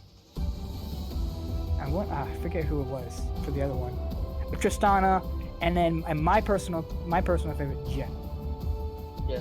And Jhin the reason mid why lane is the really reason why I good. say Jhin mid lane is really good is because Jhin has an opportunity to the lane's so small that he can just bully the enemy enemy laner so much So because Jhin he gets is AD a lot faster, and him getting solo XP on top of that, on top of his AD getting fluctuated and inflated by a lot, it makes him now pretty this strong. could be a Twitch mid. If this is a Twitch mid, I would be no. Looks like it's gonna be instant locking for Vayne on Dallas on Vayne. I do not like the Cass versus Riven. I feel like if Cass is smart, if Cass knows how to play Cassiopeia, Riven is not gonna have a good time. And the same thing with Dallas. Dallas is not gonna have a good time against Garen. Garen can get onto him, then yeah, Dallas definitely will not be able to survive it. But if he can kite up to Garen, outplay it, play through his tumble and Viz, then maybe. But I mean, I don't know. I don't know, man. It's 10 o'clock. I'm tired. I have like really no input on like what is happening with this draft. I mean, last time it's like I just feel like PvE just had a better draft in general. But this time around, I have no comment. They don't really have a good draft in my opinion. This game, I feel Neither like they're team just. does. I feel. I feel like GVSU has a better comp play scaling because they do have the Aphelios, they do have the Hecarim, and they do have the Cassiopeia with Seraphine. All those champions together, even Garen late game, are really good late game. I feel like the only champion that falls off is Hecarim. I feel like Grand Valley's comp into the first 3 picks of PvE was not good, and then we saw the Riven main. And then my opinion switched immediately. I do like that it's Twitch bot. I do not like that it's gonna be AP Twitch though. I think AP Twitch is really bad in this comp because in my opinion, when you play AP Twitch, you're trying to be aggressive. You're trying to be up in their face, trying to delete them as fast as possible. You're not gonna be doing that in the GVSU's comp. Nope. So that's why AD Twitch would be so much better here because you want to be in the backline. You just want to do your R. Just press R and just mow them down with R because you're not going to be in their team. Now, but PvE could prove me wrong, and PvE could play complete play style. I hope PvE proves me wrong. I hope they do. But right now it's looking like a GVSU. No, I agree. It definitely does look like it. Like I said, they're comp to the first 3 picks. I feel like PvE definitely had a lot better than. And the other thing is, I do not like that their only tank, their only engage is Mundo. That's true. They have like no engage. They have Grand Valley actually has more engage options. Than, I feel like I feel like it's not good. You have to rely on a Mundo where or Riven to go in where they can just instantly be deleted. They definitely do have the comp to do that. Grand Valley. So. I do. Like I said, it depends on the rooms. If I see a Theos with lethal tempo, I'm gonna be sad. Because you're going up against an AP Twitch, you know you're going up against AP Twitch. Do not bring lethal tempo. Please bring the Conqueror. You have to see once the minute 40 on the spectator drops down. But I mean, I really have no words for this composition. I feel like Grand Valley, if they just don't give any lead over to PvE and they just play even, they win. I do agree. More consistent, their picks more consistent, their damage more consistent. They have just everything that PvE doesn't want you to have in general. Yes, it's gonna be hard to kill the Mundo, it's gonna be hard to kill the Swain, it's gonna be hard to kill the Riven, but it doesn't matter because the Twitch, Vayne are up free, and drawn out fights are still pretty strong for you guys. Drawn out fights for Hecarim and Cassiopeia are very strong, and Seraphine can too. because of her passive. You know, multiple times that she can double cast abilities makes the fight, you know, stronger and stronger for whoever team has the Seraphine. So I feel like Grand Valley, if they just play safe, play even, and just play around these objective fights, they should be fine. Yeah, no, I do agree, but I'm actually just gonna put all my tokens on PvE once again because I believe that they can actually do something in this game. I believe they can run this game. But from looking at draft wise, GVSU is gonna win. But I'm betting all on PvE. I hope you guys can prove us wrong as casters because I want you guys to win. I'm definitely not putting my points in any of these teams. I'm not confident for either one. I really am not. Ladies and gentlemen, Spectator Delay is going to be dropping down here in a couple of seconds. You definitely do not want to miss this game, so please stick around.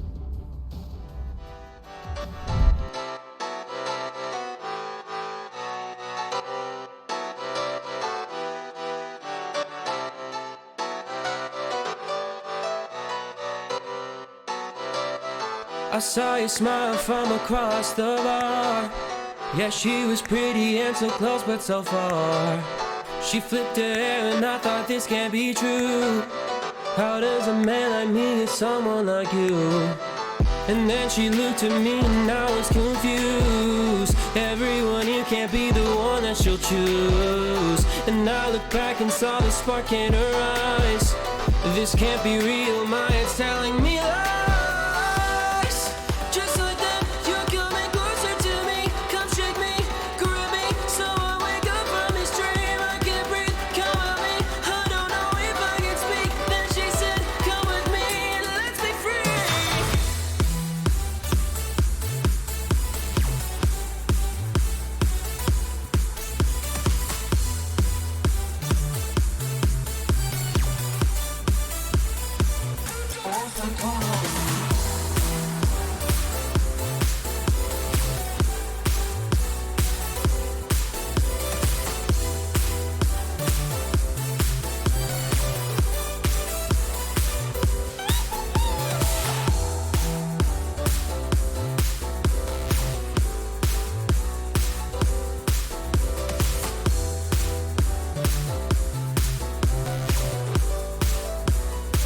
Alrighty, ladies and gentlemen, welcome back. We are LIS Premade Week 6, Grand Valley State University versus PvE here. And, I mean, if you're all here for the draft, this one's going to be quite a spicy one. PvE, once again, going to be on the red side. Grand Valley, once again, going to be on the blue side here. And it looks like no 5-man stacking, no 5-man invades. It's going to be a normal 5-point like usual here. Nothing special going to go on before the minute half point here. And What my are God, this these game. summoners and what are these runes for PvE? Glacial Augment for Swain. Not opting for either the Aftershock or the Electrocute. No, he went Glacial. Phase And then Rush on on the top of- Mundo. Phase Rush on Mundo. Electrocute on the Riven. Electrocute on Riven. And then Ignite on the fly. Why do you have Ignite? And I understand you're trying to go for the early lead, but the problem is, even if you get that early lead, you're not going to do anything late game. So Grand Valley has 4 conquerors. Yeah, and then all these conquerors. So many conquerors. No phase rush on Cass. I'm actually quite surprised about that. I feel like phase rush is so good on her right now, especially with the new items, because you go in the laundries into Demonic Embrace and the Cosmic Drive, and the way Cosmic Drive works, it just gives you movement speed, and it's so good on Cass right now. Oh, it looks like Garen is actually going to be in the mid lane. So it looks like, why would they do that to themselves? They just give Vayne an easier opportunity to be in lane.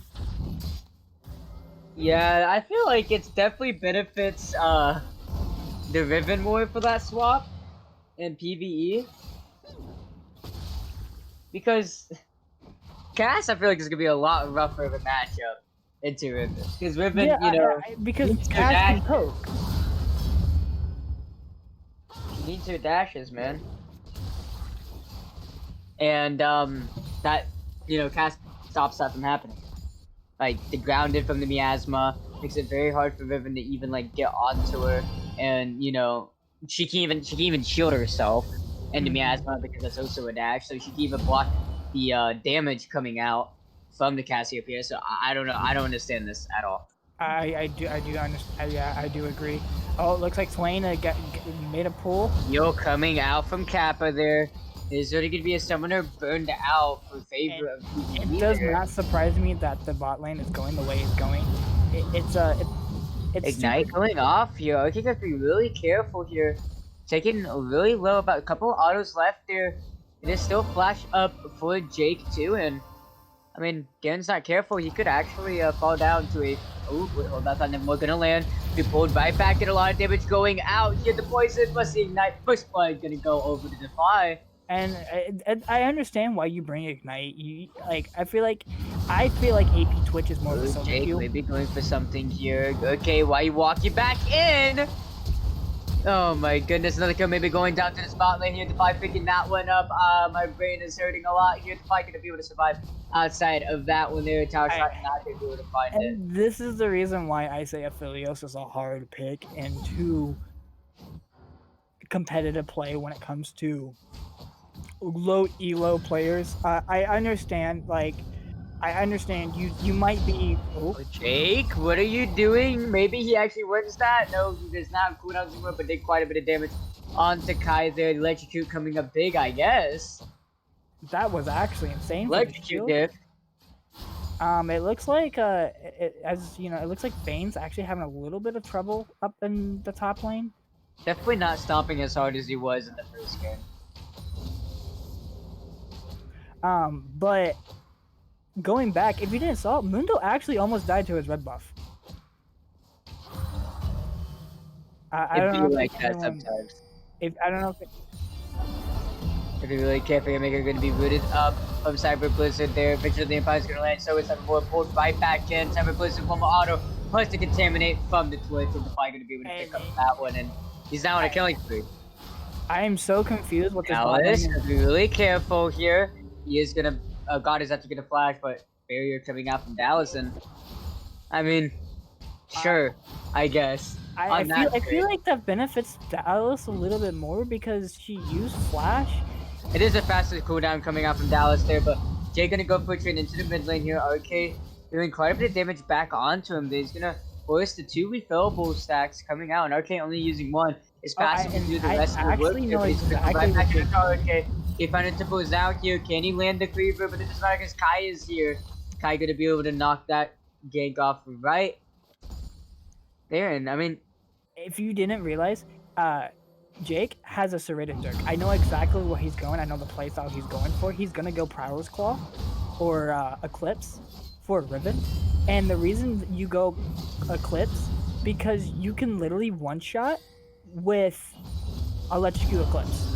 but the flash under the tower is going to land. There's the silence though, and he does have his ultimate there. He was not able to get the slash out, and I mean, okay, just gonna be able to get out of that one. That's just flash and all, and okay, didn't even have to do anything. Mm-hmm. Yeah, I feel like that benefits Arcade a lot because you got the Riven R really, and that's gonna hurt Riven more in the game because once Garen gets R, you won't be able to lane against him anymore. Yeah, it definitely will be a lot tougher in general here. Kappa gonna have to be really careful there, taking quite a bit of damage. Premade is in, and we're gonna land minor rampage, but it doesn't matter because Kai's gonna be able to pick the shutdown. 600 gold venture over to the Hecarim jungle here, and he is not done. He is gonna slash and dash onto Maker here, and then we're gonna land. Maker's not gonna. Oh, he actually is gonna pull him, and he's gonna feel really confident to do that though. Not gonna fall down. Just still gonna be a kill going over to the Hecarim, and you got a pretty big there. Oh, and I like the trade. I like how they put Dallas in the mid lane against the Garen. I like how they put the Cass up top, put the Riven up top. It's a good trade. It's good. They realize, hey, we need to play strong side. We need to play with where our champions need to be at. Looks like God having a really hard time, even though he was getting miasma. Really get back off from Jake there, and not gonna be able to get hit by that petrifying gaze. And if he had his ultimate, I think that's a solo kill on I do agree. He would have solo killed him right then and there. He does so much damage right now. It's actually quite insane. And one of the other things I was gonna touch on. Looks like Mundo's actually going for a gank. I don't think it's the best idea right now. Arcade does have 6 and Gatefinder Temple, my bad. does not have 6, so he does not have that big regen. Jake maybe looking for something here, but not going to be able to find it. And Dallas have to be really careful. This Garen can still do quite a bit of damage. Someone's Defy doing almost killing there, but it is going to be a really good damage. It is going to be the body slam there. The Q is going to land there. Dallas going to see if he can get Q out of this one, but he's not going to be able to. Tumble, not that short of a cooldown quite yet. Gayfinder Temple does have the R this time, but it's not going to matter. Dallas is going to fall down. He is going to use Barrier and is going to lose his life. And as you saw with the fly, he's abusing AP Twitch so well. He literally almost one-shot the Seraphine. I feel like if he had 1 or 2 more autos, Seraphine would have died right there. That just goes to show you that AP Twitch is a really good early game champion. Okay, maybe if looking for something here, he does have the ultimate but does not have smite. And Cyberbears are going to be really careful here with Defy doing so much damage. And I mean, that's her entire health bar. It's gone. Just like that. That easy. Yeah, it's her entire health bar, and on top of that, she keeps on staying. Ooh, God of Wrath, you have to be really careful. Really good miasma, and I mean, this is why it's really hard for him to do anything. Looks like he's not done yet. They're going to go for the solo. Won't be able to pick up the kill, but will fall down to the tower. It's going to be a 1-for-1 trade, but it's going to be ultimate used from Jake. Yeah, and God can't even use his ultimate. He's still expected by Jason. Yeah, He's going to land, but that's how Child's going to be there. Defy going to go right under the tower. Gonna flash out, see if he cannot get a trade kill, but Contaminate not going to be able to get out.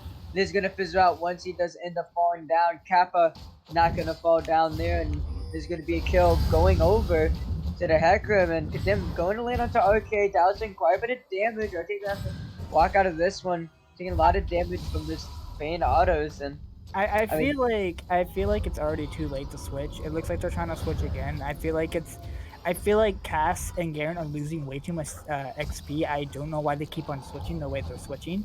It looks like Gayfight and Timber is actually going to fall the Raptors. Oh my goodness, that was close. And this is the reason why you don't bring Phase Rush on Mundo. You always want to bring Fleet Footwork for that survivability, because Mundo has no survivability whatsoever. Yeah, if you want the speed, just go for the Fleet, because Fleet actually does proc off the camps there. Got a Wrath taking quite a bit of damage onto Dallas there. That's about half of his HP on both sides there. And I mean, God of Wrath could just heal this back up though, and I don't think God of Wrath has. Jake can actually find Kai onto his blue buff there. That's a lot of damage going off there. Can he pick up the knockup? But he cannot though. He might be able to just pick up this blue buff. He's not going to be able to because God of Wrath is on his way, and he's just to be careful. He's about to be pinsued from RK, but RK gonna go ahead and call that one off. But Jake and Dallas not done yet. Gayfinder Temple on the way. Kai very low HP is gonna be able to smite that one away. Is gonna use it to get out. RK is here. Miasma gonna be used. Looks like Riven is gonna be the target. A lot of damage gonna go off. Jake is actually gonna fall down here. God of Wrath gonna be the next target here. RK gonna be forced to flag. Final hour going to be propped from Dallas here, and he's looking for a tumble auto, but he's not going to be able to find it. It's going to be overall worth going over to Grand Valley there as they pick up the kill onto Jake. And they also secured the blue buff. I feel like they knew the Garen was there. They knew the cast was going to rotate. I think that was a really bad call by Bliss. That was a really bad call to go in and go back in, because you're putting the cast back into the game. You're giving the cast an opportunity to start scaling and start getting up there and contesting against your Twitch. It's hard to say because both teams are playing well and also bad. Bot is playing super well, but Bot's being way too aggressive. They're not respecting Hecarim. They're not respecting that he does do damage. RK there. RK not gonna be able to get his empowered Q off. The sad B emote coming out there, another auto does go off, and doing quite a bit of damage onto this game, and is gonna be able to regen that with this passive quite comfortably. They notice the Hecarim is onto the spot side here. Gayfinder Temple alone on this top side now, but will get spotted out from the defensive ward that Grand Valley did put down, so they know he's here. God of Wrath gonna go ahead and throw out that Q into the bush. Is gonna be able to spot out Gayfinder Temple. Gonna take about a bit of damage from that poison there. Yeah, you should expect that they were gonna go and do that because they walked out of lane. You saw them. The Vayne had vision of her, and you saw them walk out of lane. That's not a shadows. That's not where you wanted to go, but I think it's gonna matter. The exhaust is there. Oh, the R's actually gonna barely land. I don't know how that one landed. It is gonna be trade kill 1-for-1 to find That this was an falling insane down. R by the Seraphine. I don't know how that landed. Yeah, that did not look like I was gonna land. I don't know if that was just like spectator bug, so like the vision, the R, Maybe it was gonna Vertical maybe it hit Aphelios by like an edge or something. We just didn't realize it. Yep, that's taking quite a bit of damage there. Shelly's actually going to get that charge off, condemn is going to land. And that's actually beneficial for PvE. PvE now has first tower. They have really good pressure. And again, But a Temple going something into mid lane. RK comes really careful here. Is probably going to be able to get out of this one. Is going to prop W and give it a Temple. yeah, he kind of that's what tower does. Tower does damage. Don't forget that, Mundo. Not tanky enough. Yeah, you don't have your first item. Your R barely heals you because it's only level 1 R. So that was quite interesting move by PvE's jungler. Mundo does not go where he pleases, not quite yet. He needs a couple more items before he can. All you're doing is just giving Garen more and more kills. Garen is now actually, I think, almost equally. Yeah, they're almost neck and neck with gold. There's still a 3k gold lead over the PvE though. And what's going to land there? Vision Empire to be force supply jumped out of Cyber. And the poison is going to be enough. The rat-a-tat-tat coming up from the 5. Gonna do quite a bit of damage out to Kappa, but Jake is out here to the boss side here. And the Eclipse damage is so big. Flint Slash is also there, and Jake gonna be able to pick up that one. Dallas into the mid lane now does have Kraken Slayer. This could be game on the tempo on the second Jake of the game. I do like how PvE is rotating. They're rotating so much better than GVSU. GVSU in the very beginning was really wonky. Like as soon as one of them dies or was almost about to die, they will go rotate top. Like what? You leaving a lane open like that is not good. If you're gonna leave a lane open, then leave a lane open. You have to. You don't want to get prio to. Dallas maybe getting collapsed on here. Really good condemn to make sure to take a bias him. Really good flash outside of the onslaught of shadows. Make sure he does not get filled up there. But the Seraphine R is not going to land there. Sad Silver Wing coming out from Cyber Blizzard there. Unfortunately, does not get that one off. In my opinion, if the Garen the is actually hunting onto Arcade here, but Arcade gonna be able to get the movement speed reset from his Q that is going to be able to get out of that one, but it takes about half his HP in the 10. I would love to see the Fly pick up a what is it called? I forget what the item is called. It's the magic penetration item. There's so many magic then. Riftmaker would be good here too, but it's the one that gives straight up magic penetration. I forget exactly what it's called. Yeah, but to get a lot of damage here. Sim Naked did quite a bit of damage. I don't think the poison's gonna be enough. Yes, it will. AP Twitch is a thing, and it's gonna be Arcade falling down to the tower. Is going to fall. Void Staff. That is the item. Yes, thank you. Void Staff would be so perfect here. You're just shredding through the Garen's armor if you get Void Staff. It looks like he's gonna go for it. No, I think he's actually gonna go for a he's actually gonna go for a death cap because the way the AP Twitch build now, if you are ahead, you want to go Nash Suits into death cap. You want to keep your lead, and then your third item should. Tiger be spotted out from Jake here. Vision of the Empire is gonna be used. Not going to land there. It is gonna go over to Kaizo, but what are you doing, Jake? Why are you so far up? TP, I don't even know why you're using that. Okay. Because Jake was just so far up for no reason. He got mass mode and he still continued. Yeah, that's actually beneficial to PvE. Yeah, you did die. You did lose your Riven, but you got so many summoners for some reason. You got the TP from Garen, and then. I think that's all they got, actually. Yeah. Actually, that's it. Yeah, that's a major thing because that's the only TP they have in the game because Cat's top barrier. At the same time, PvE doesn't even have any TPs whatsoever here, and Arcade could be spotted out. They find a Temple sitting on a ward. Yeah, I don't think he realized that he's on a ward right now. He just kind of chilasking on that ward. He could just sweeper. I don't know why he does not sweeper. Did he leave the ward? He left the ward. Yep. He sweepered and left the ward. And like I said, folks, he proclaims to be the best jungler in LAS draft. A lot of flame coming out there. Cast a curse. We can still cast a curse this game quite heavily though. but it is about a 5K, almost 6K gold lead going over to PvE here. It looks like Shelly is going to be the next objective here, coming out in a few seconds here. And Dragged in about 1 minute 40 seconds. if you look at it, when Twitch completes his death cap, he's gonna do so much damage to the point where I don't even think GVSU can contest against it without any MR. They have no MR items. Garen literally has Stridebreaker and the Berserker Greaves. Why are you building damage? You need to be your tank. You have too much damage on your team. Why are you not building tank? Looks like he still wants to do what he did last game, which is to one-shot the ADC side backline. Shelly is going to fall down over to PvE, though, so that's going to be their second one. And now they're going to be able to, But the only problem this time from one-shotting is that now PvE has a Vayne with Kraken Slayer. And they also, on top of that, they have a Swain.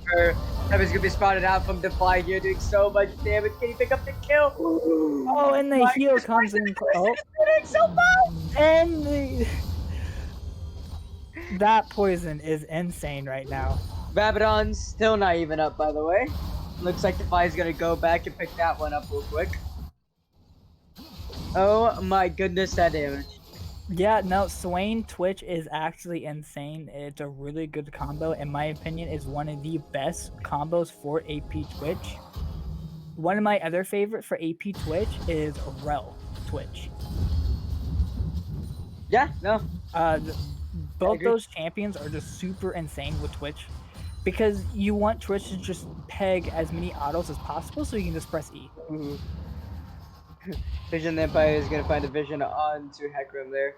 And it looks, I just now realized, their vision score hasn't even, besides the supports, has not even hit past 20 on both sides. Besides, so both teams is just looking for kills. If I is not here, they definitely should be looking for something different. They have no idea if I is going to be used. Look at them, we're going to land a Takan, and that is going to be Gay find a temple, picking up the Drake for PvE, and they may be looking for a re-engage. Gay find a temple, gonna pop the ultimate. Gonna be getting the full HP, Defy going hunting, Kappa gonna be the target. And it looks like the R is actually gonna land, but they're not gonna be able to find anything off of it. She was standing still.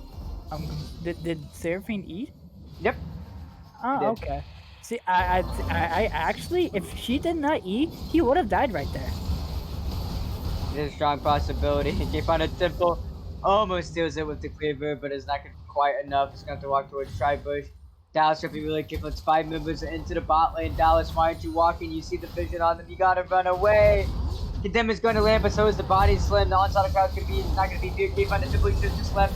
Good top ADC match, but could be used to be the flash. He's kiting really well, though. Vision Fire is going to be used, and Kappa gets the next target. The R is going to be used. Moonlight Vision going to be able to find it onto Dallas there.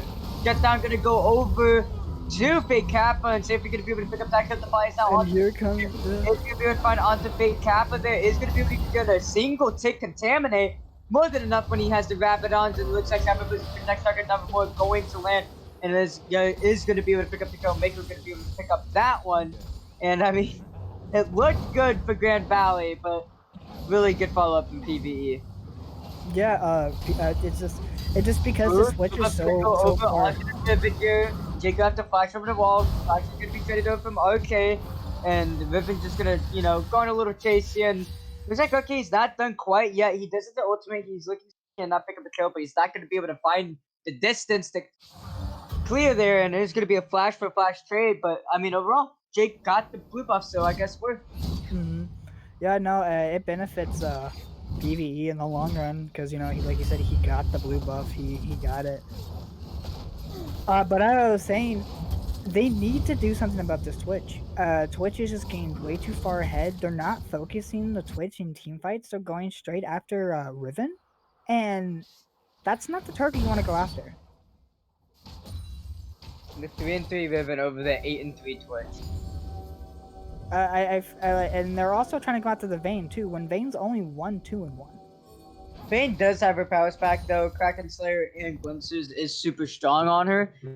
So I mean, she definitely is a prio kill. But Twitch, Spy has the med, guys. If he can stack that up, that is going to be bad He's at news. 10 stacks right now, by the way. 10 stacks. Which is insane. Oh, get to be really careful there. Was spotted out from the true sight from the tower there. But it looks like Aphelios is working on his second item, which is actually beneficial. Once he gets his Ruins Hurricane, he should be able to do some good damage. It looks like finally GVSU is picking up some MR items. Yep, we'll have a repeat from last game, thankfully. Yeah, it looks like they're finally. It looks like they're picking up the Force of Nature for the Garen and the Spirit Visage for the Hecarim, which is really good items for both their champions. And it also looks like Cass is going into, I think, Demonic Embrace, but I could be wrong. It could. I think the item builds in Demonic Embrace. Game has slowed down significantly. It's kind of weird. Yeah, it was a non-stop fight, and it seems like both teams just kind of want to take it slow real quick, to kind of want to scale. I feel like that's not what PvE wants. PvE wants to keep up the momentum, wants to keep up the fights. They need to keep their leads. They need to keep the Twitch being fed because, like I said, when Twitch hits late game, he is gonna fall off. Yep, not as much damage onto the Garen. There's the TS. The onslaught tribe is gonna be used nevermore. Is there to pull in when? I mean, Dallas got to be really careful. He's actually gonna fall down. That was a really good ult by the Cass, forcing Dallas to walk back. No, here comes the Mundo! But here comes the rest of the cavalry. Grand Valley looking for something off the game on the temple now, but I could be able to find it. They're going to be used, and Fight is going to be able to pick up the mid-second tier tower, and Drake is coming up in 35 seconds. And that is going to be sold going over to PvE if they can't pick this one up. And if you didn't realize, the Fly still does not have his mix item yet. He still does not have his Riftmaker. Once he picks up that Riftmaker, it's most likely game over for GVSU if the Fly knows how to kite the rest of the team. You go for the Cats, you go for the Felix, you go for the Seraphine. Let the rest of your team deal with the Garen Hecarim, and PvE can easily win this game. Find a good flank, get some good positioning in there, and you easily want to fight by yourself. But I do have to say, GVSU is putting up a good fight. Cass is 3-1, so if Cass can't get her items, it could be a different story. GVSU can still win this game if they play around their Cass. Yeah, definitely. I mean, Cassiopeia does a lot of damage. Cassiopeia also really does screw over the team a lot. The Miasma does so much for them, being able to stop Jake and Dallas from going into the team, though. Although I think they definitely do want to get Defy here. There's a 700 gold shutdown. You can cut his stacks in half there, but they have to get vision on this dragon. This is Soul. This is Cloud Soul, which is really good for Twitch and Riven. You do not want to give this to Twitch, Riven, Vayne, it is going to go over to get find a temple that are going to be used. Actually, go all the way over. Dallas actually going to fall down here and fight so much damage. It's going to be able to pick up a kill on to Cassiopeia there. Fake Kappa doing a lot of damage with this shotgun. Is going to go over the wall with the blast plant, and Mako actually almost ended up falling.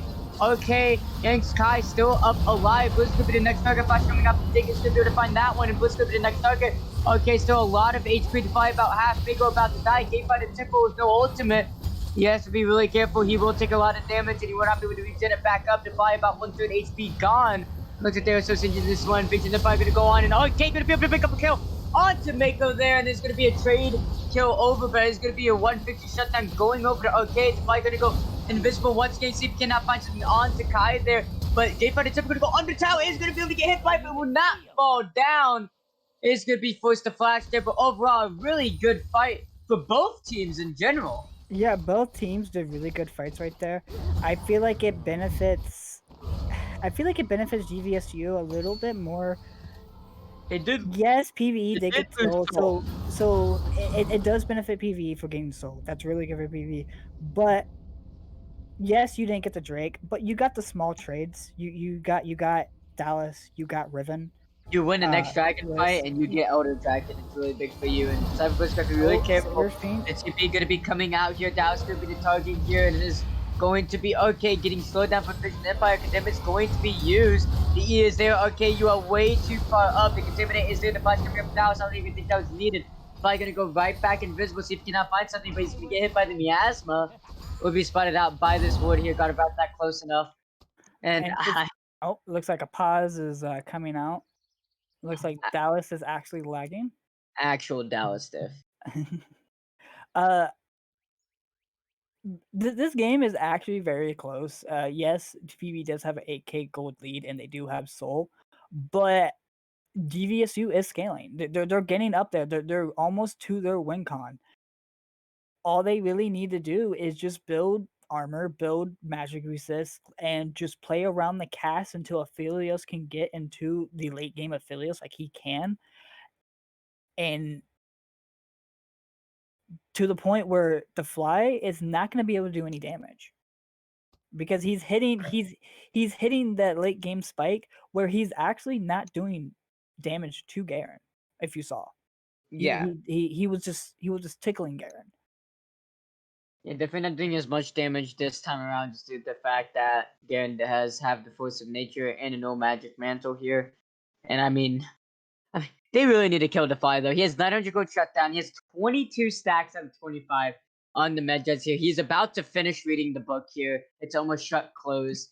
No bookmarks even needed here. They need to rip those pages out. They need to stop him from, scaling and harder. he's almost to his Riftmaker. If you look at it, the fly is sitting on 624 AP right now on Twitch.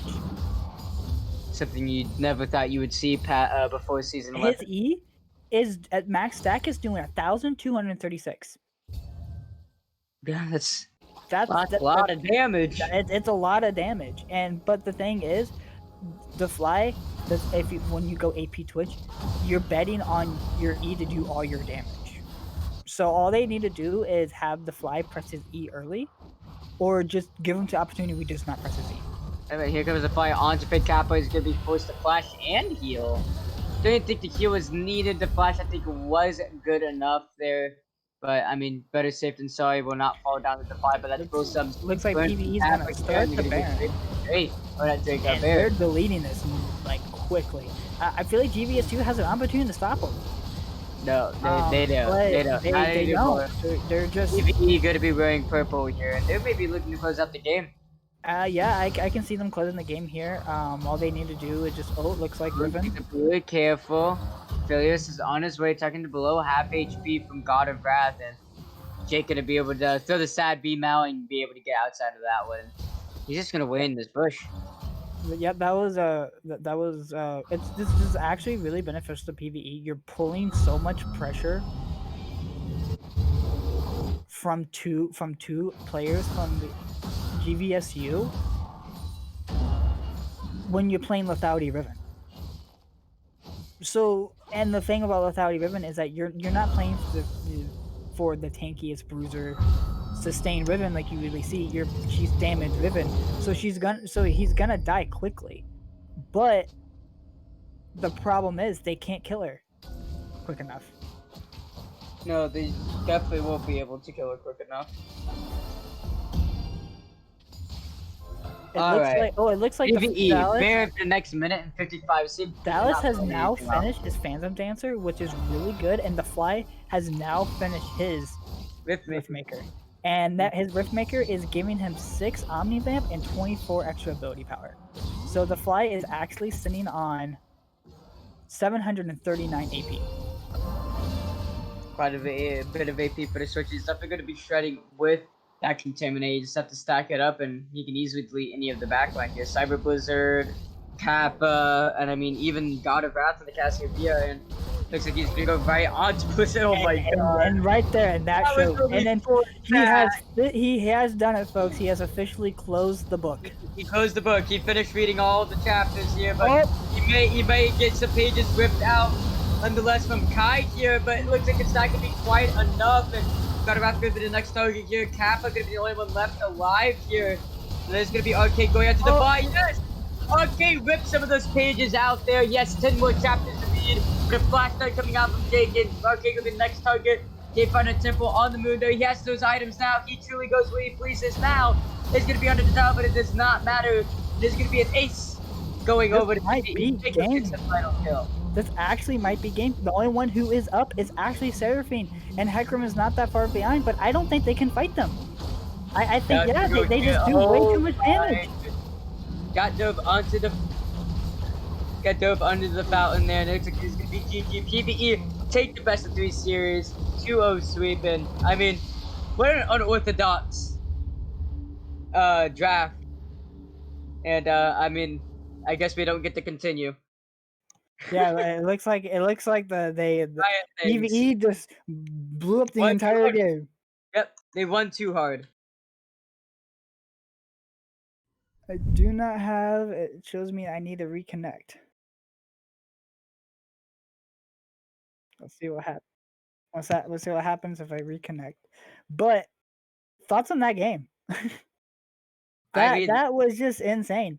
Uh, I have to say, uh, the runes were questionable. Um, I really think it would have been better if Swain didn't go glacial. I understand why he went glacial. He went glacial to slow down the the bot lane forward to fly to get ahead. Like yes, that's understandable. he actually had Voidstone.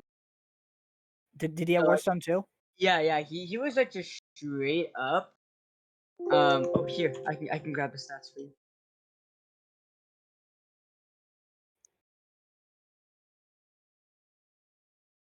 Yeah, it's still not popping up for me. But I feel like again, like it just like the first game. First it was Dallas, they're just letting run rampant, doing whatever he wants, and then the next game it was the Fly, just doing whatever he wants. And I feel like I feel like you do contest against one player, and they were focusing Dallas a lot. They were trying to shut down Dallas, but you're just letting your bot lane just get collapsed, and you should know you picked Aphelios you picked Aphelios. Yeah, I And don't. then you saw them counterpick with Twitch. And then you saw that the M&A team was all AD. So you should know that it was going to be AP Twitch. And people I feel like every single league player knows AP Twitch is the most busted thing if it gets fed. Yeah, we just saw it. Like That it was Seraphim didn't even breathe for a second. He like even not even 1v1 a full Hecarim. stacks. Not even full stacks. I think it was up to 4 contaminate stacks, and Hmm. she died. It's gone. Yeah. Disintegrated. I didn't know he was playing Vel'Koz, but life is anyway. There it is. um, Version 2.0. if I have to say anything about for PvE, I have to say the Gay Fighter Temple, some of your plays were kind of interesting. You were sitting on a ward for the longest time when you had sweepers.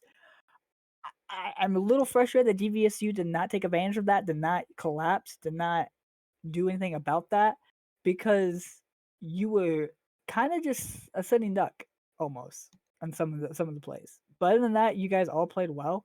Even GVSU mid laner, the cast played out of their mind. Garen played really well when they started building MR. The only thing I have to say is that Aphelios is not a champion anymore. He's not. No, He's he's not very, good. very specific scenarios where he's actually good to be picked, and that was definitely not one of them. When you, in my opinion, if you're gonna pick Aphelios, do not pick Seraphine. First of all, second, you need to build your comp around Aphelios. You need to have the comp play around Aphelios. If you're just leaving your Aphelios with a Seraphine in bot lane just to try to one a 2v2 against a Swain Twitch. Twitch Swain, have fun trying to get ahead of that. Because even I don't even think like high elo players can do even that. Because Twitch is just so much damage early game because he's AP Twitch. And on Mhm. top of that, you have Swain. All right, ladies and gentlemen, the vote for player of the game is up right now. We're gonna go ahead and go on a short break here, and then a lovely streamer will announce the player of the game. But till then, we'll see you.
between two different things. Yeah, I'm thinking too much, I'm bursting at the seams. Tell me I'm not lost out at sea. Tell me they are listening to me, feeling misplaced. Someone rescue me. Someone rescue me. Someone take me. I'm floating.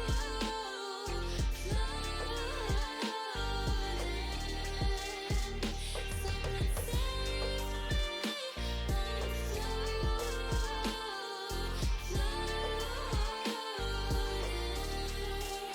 me. I'm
Alright, guys, welcome back. So, your player of the game is Mr. Gayfinder Temple, and he was there. We got to give some tanks appreciation, and he definitely did his job. Maybe not in the early game so much, but he was definitely there for his Twitch in the late game, and the fly was doing so much damage, and having a meatball around to protect you helps out quite a bit, now doesn't it? Everyone would love to have a Dr. Mundo stand in front of them as a Hecarim tries to run you down. So, it's all in all pretty nice to have a nice tank such as Mr. Temple on the Mundo.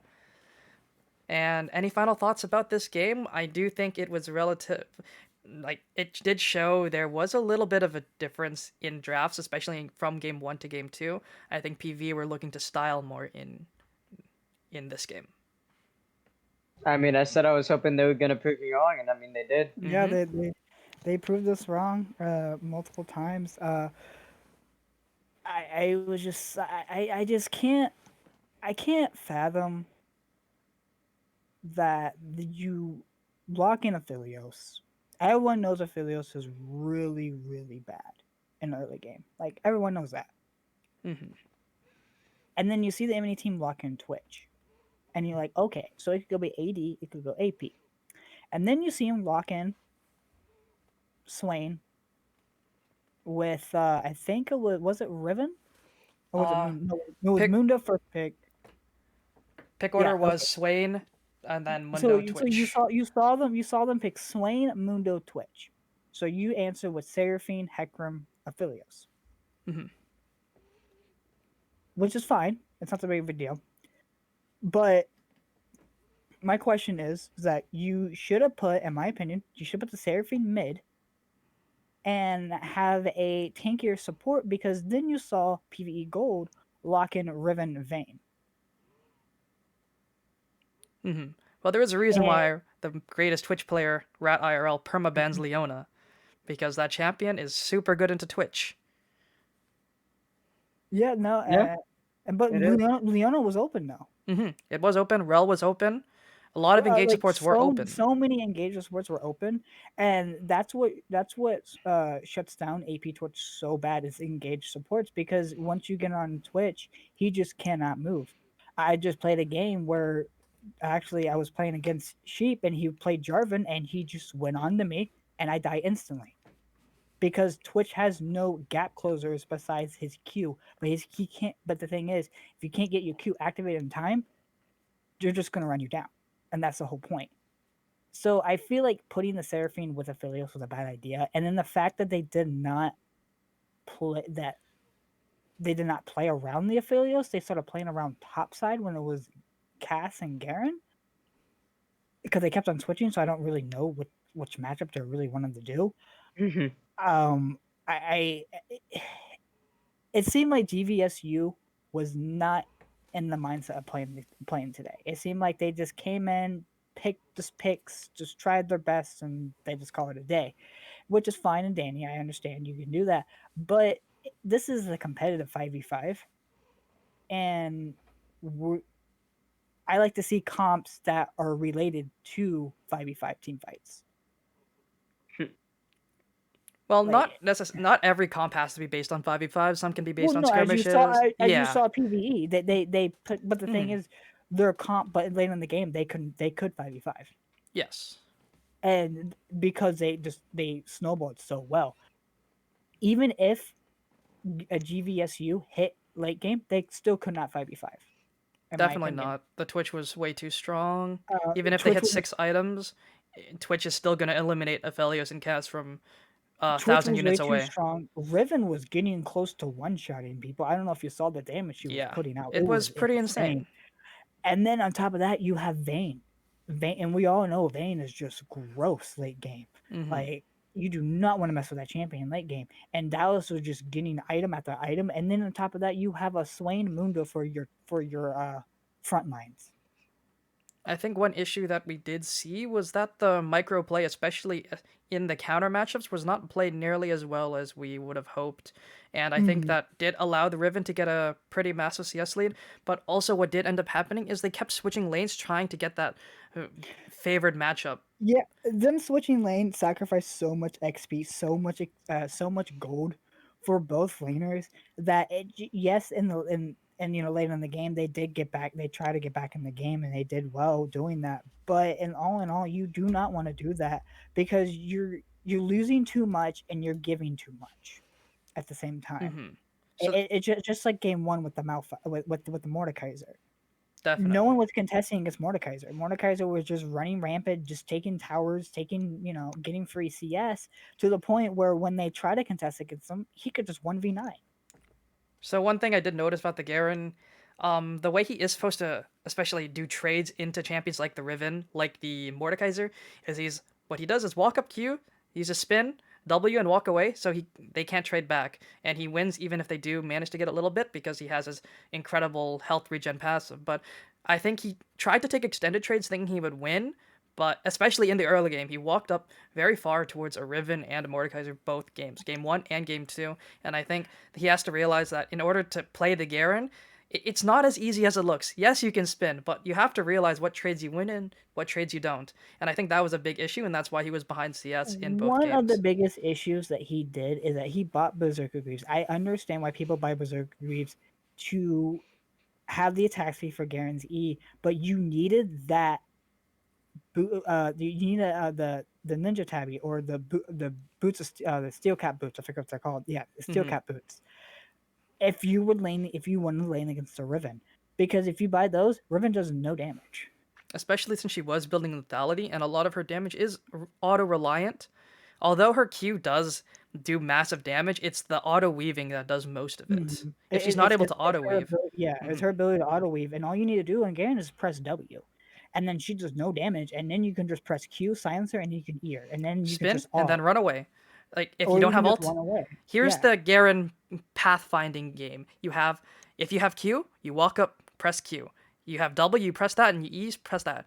Do you have R? Yes or no? If you don't have R, you walk away. If you have R, you keep going. That's basically it. but I do have to commend the cast. Cast did play really well that game. She did try to carry the game. I believe if in my opinion, I feel like one of the reasons why GVSU kind of lost was so hard was because Seraphine kept on getting picked. Seraphine was walking up Definitely, way there too far. were quite a few picks on her, and Um, as a Seraphine, you can't be doing that. yeah, I understand you wanna give vision of support. You wanna you're trying to help your team out, but you're playing a champion who is squishy when you know you're going up against an AP Twitch and you had died so many times already to the AP Twitch.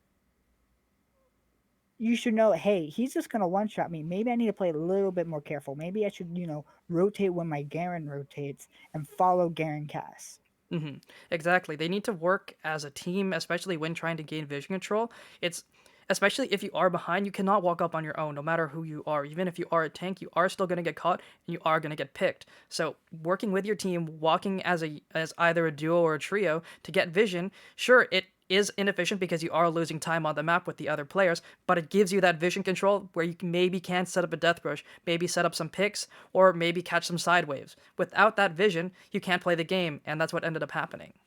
Hmm. But Any other thoughts you guys have? What about you, Sheep? I mean, I really don't have too many thoughts about these games. I pretty much said what I wanted to say. hmm Like I said, the only negative thing I have to say about PvE Gold is that, well, actually, there's like two. You can learn the end games faster when you have a giant lead. You guys let games go on way too long. And then second is for Gay Finder Temple, positioning and rotations were a little wonky both games. You kind of just let the enemy jungler do what they wanted in the very beginning. Like Hecarim was ganking so much. Yeah, he was actually dying the second game, but the first game when he was playing, who was he playing the first game? He was playing Surdwani, and to be honest, Zach should destroy Surdwani early game. Definitely, Zach it is a favorite matchup, especially because he does have faster clear, more AOE on a shorter cooldown. So he should have had a little Mhm. bit more efficient pathing. His gank, especially in the early, like the very early minutes of the game, was great. He was able to find that pick in the bot lane with that nice walk around over the tri-brush, but yes, like you said, he should fix his pathing up a little bit, maybe gank a little more, especially if you are playing junglers oriented towards ganking like the Zac. With the Mundo, farming is fine. You don't really do much until you have 6 because you're very squishy without your ultimate. Yeah, and like I said, understandable. You're hmm squishy, but he almost died to so many of his camps. He came hmm so close to dying. And another thing is, Blink Fleet. It's so much better. I do think Try rune it. choices were I a little, recommend it. little not great, but if you do play it well, and especially that Mhm. electrocute Riven, that was played very well. He was able to And get the those reason, yeah, combos off.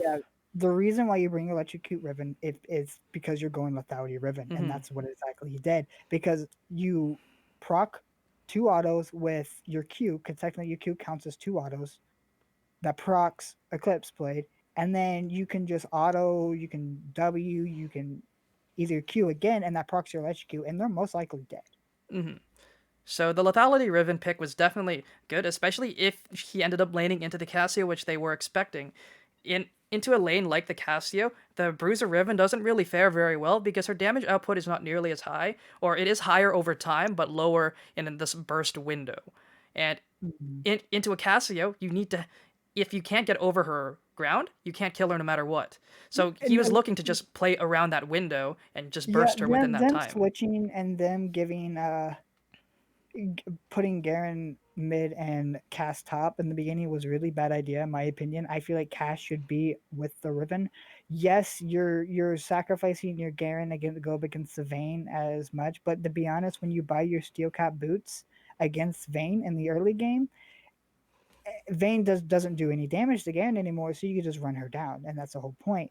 And then Cass is just she's a control mage where she can control the lane. She can just QE onto the Riven and just keep on deleting the Riven. You just have to make sure you don't fall into her flash W or QW or even her EW. And if you can just dodge those, you win the lane pretty easily. The Riven choice was a good pick, and even though Cassio is a sort of a soft counter with that ground, being able to play around your rune choice, especially Electrocute, would be very good into the Cassio because you don't want to take extended trains into a Cassio no matter what champion you are. She will out DPS you. That's just how the champion works. So taking Electrocute, very good. Played the matchup out very well, especially playing around that ground. That timing window was played around very, very well throughout the entire game. And what can I say other than to fly? Played very well, couple mistakes, but that doesn't matter when you're outputting so much DPS with the poison, with the E-stacks. He did a great job. And Yeah, Mako on that kudos to Swain, both teams. that was he had a lot of beautiful Nevermores, a lot of beautiful His yeah roots. his roots were on point. He did his job. He got his Hmm. ADC super far ahead to the point where the fly was literally, I guess you can say he was four-shotting people. He was Definitely. basically he was Jin but Twitch form. Jin with poison, basically, at that Yeah, point, honestly. basically Jin with poison. Uh, but PvE played really well. They played out of their mind. Uh, game one was amazing for Dallas. He played so well. Game two, it was a little wonky, but he came back perfectly fine. GVSU, they played well the second game. They played well the first game. The only thing I'd say, just play around your comp more. Play what you have, Hmm. and don't try to force things. Because if you force things too much, I have learned this countless times with my team on the Panthers. If you force things way too much, you're just gonna get super far behind, and you're just gonna lose the game like about that. Hmm. And hey, if you're playing Vayne, you're 0-6, doesn't matter if you have a 60 CS lead. It doesn't matter if you're behind in kills. Who cares? You're a Vayne. You Mhm. scale super hard into the late game, and you have a CS lead, which overtakes whatever death count you do have. So, sure, he died a lot. Sure, he mispositioned a lot, but he was farming out of his mind, and farm, I think a lot of low elo players do need to learn this. Farming is very important. Think about it this way: 15 CS, about a kill's worth of gold, about the same thing. A wave and a half is worth about 300, same as a kill. So sometimes dying a lot to make sure you get a lot of CS is kind of worth, especially if you are up in CS. So overall, well played. There were a few mistakes, yes, but that doesn't really matter if you are able to just play the fundamentals very well. Knowing your combos, knowing your trade windows, knowing how to CS and how to play from behind and how to stay ahead, even if you are dying a lot. So they played well, and other than that, they played a good game, and nothing more I can say. But thank you guys for watching. We'll see you all tomorrow. We do have the LRS pre-made games coming tomorrow. I will be streaming this game or all those games tomorrow, so we'll see you then. Take care. Have a good night.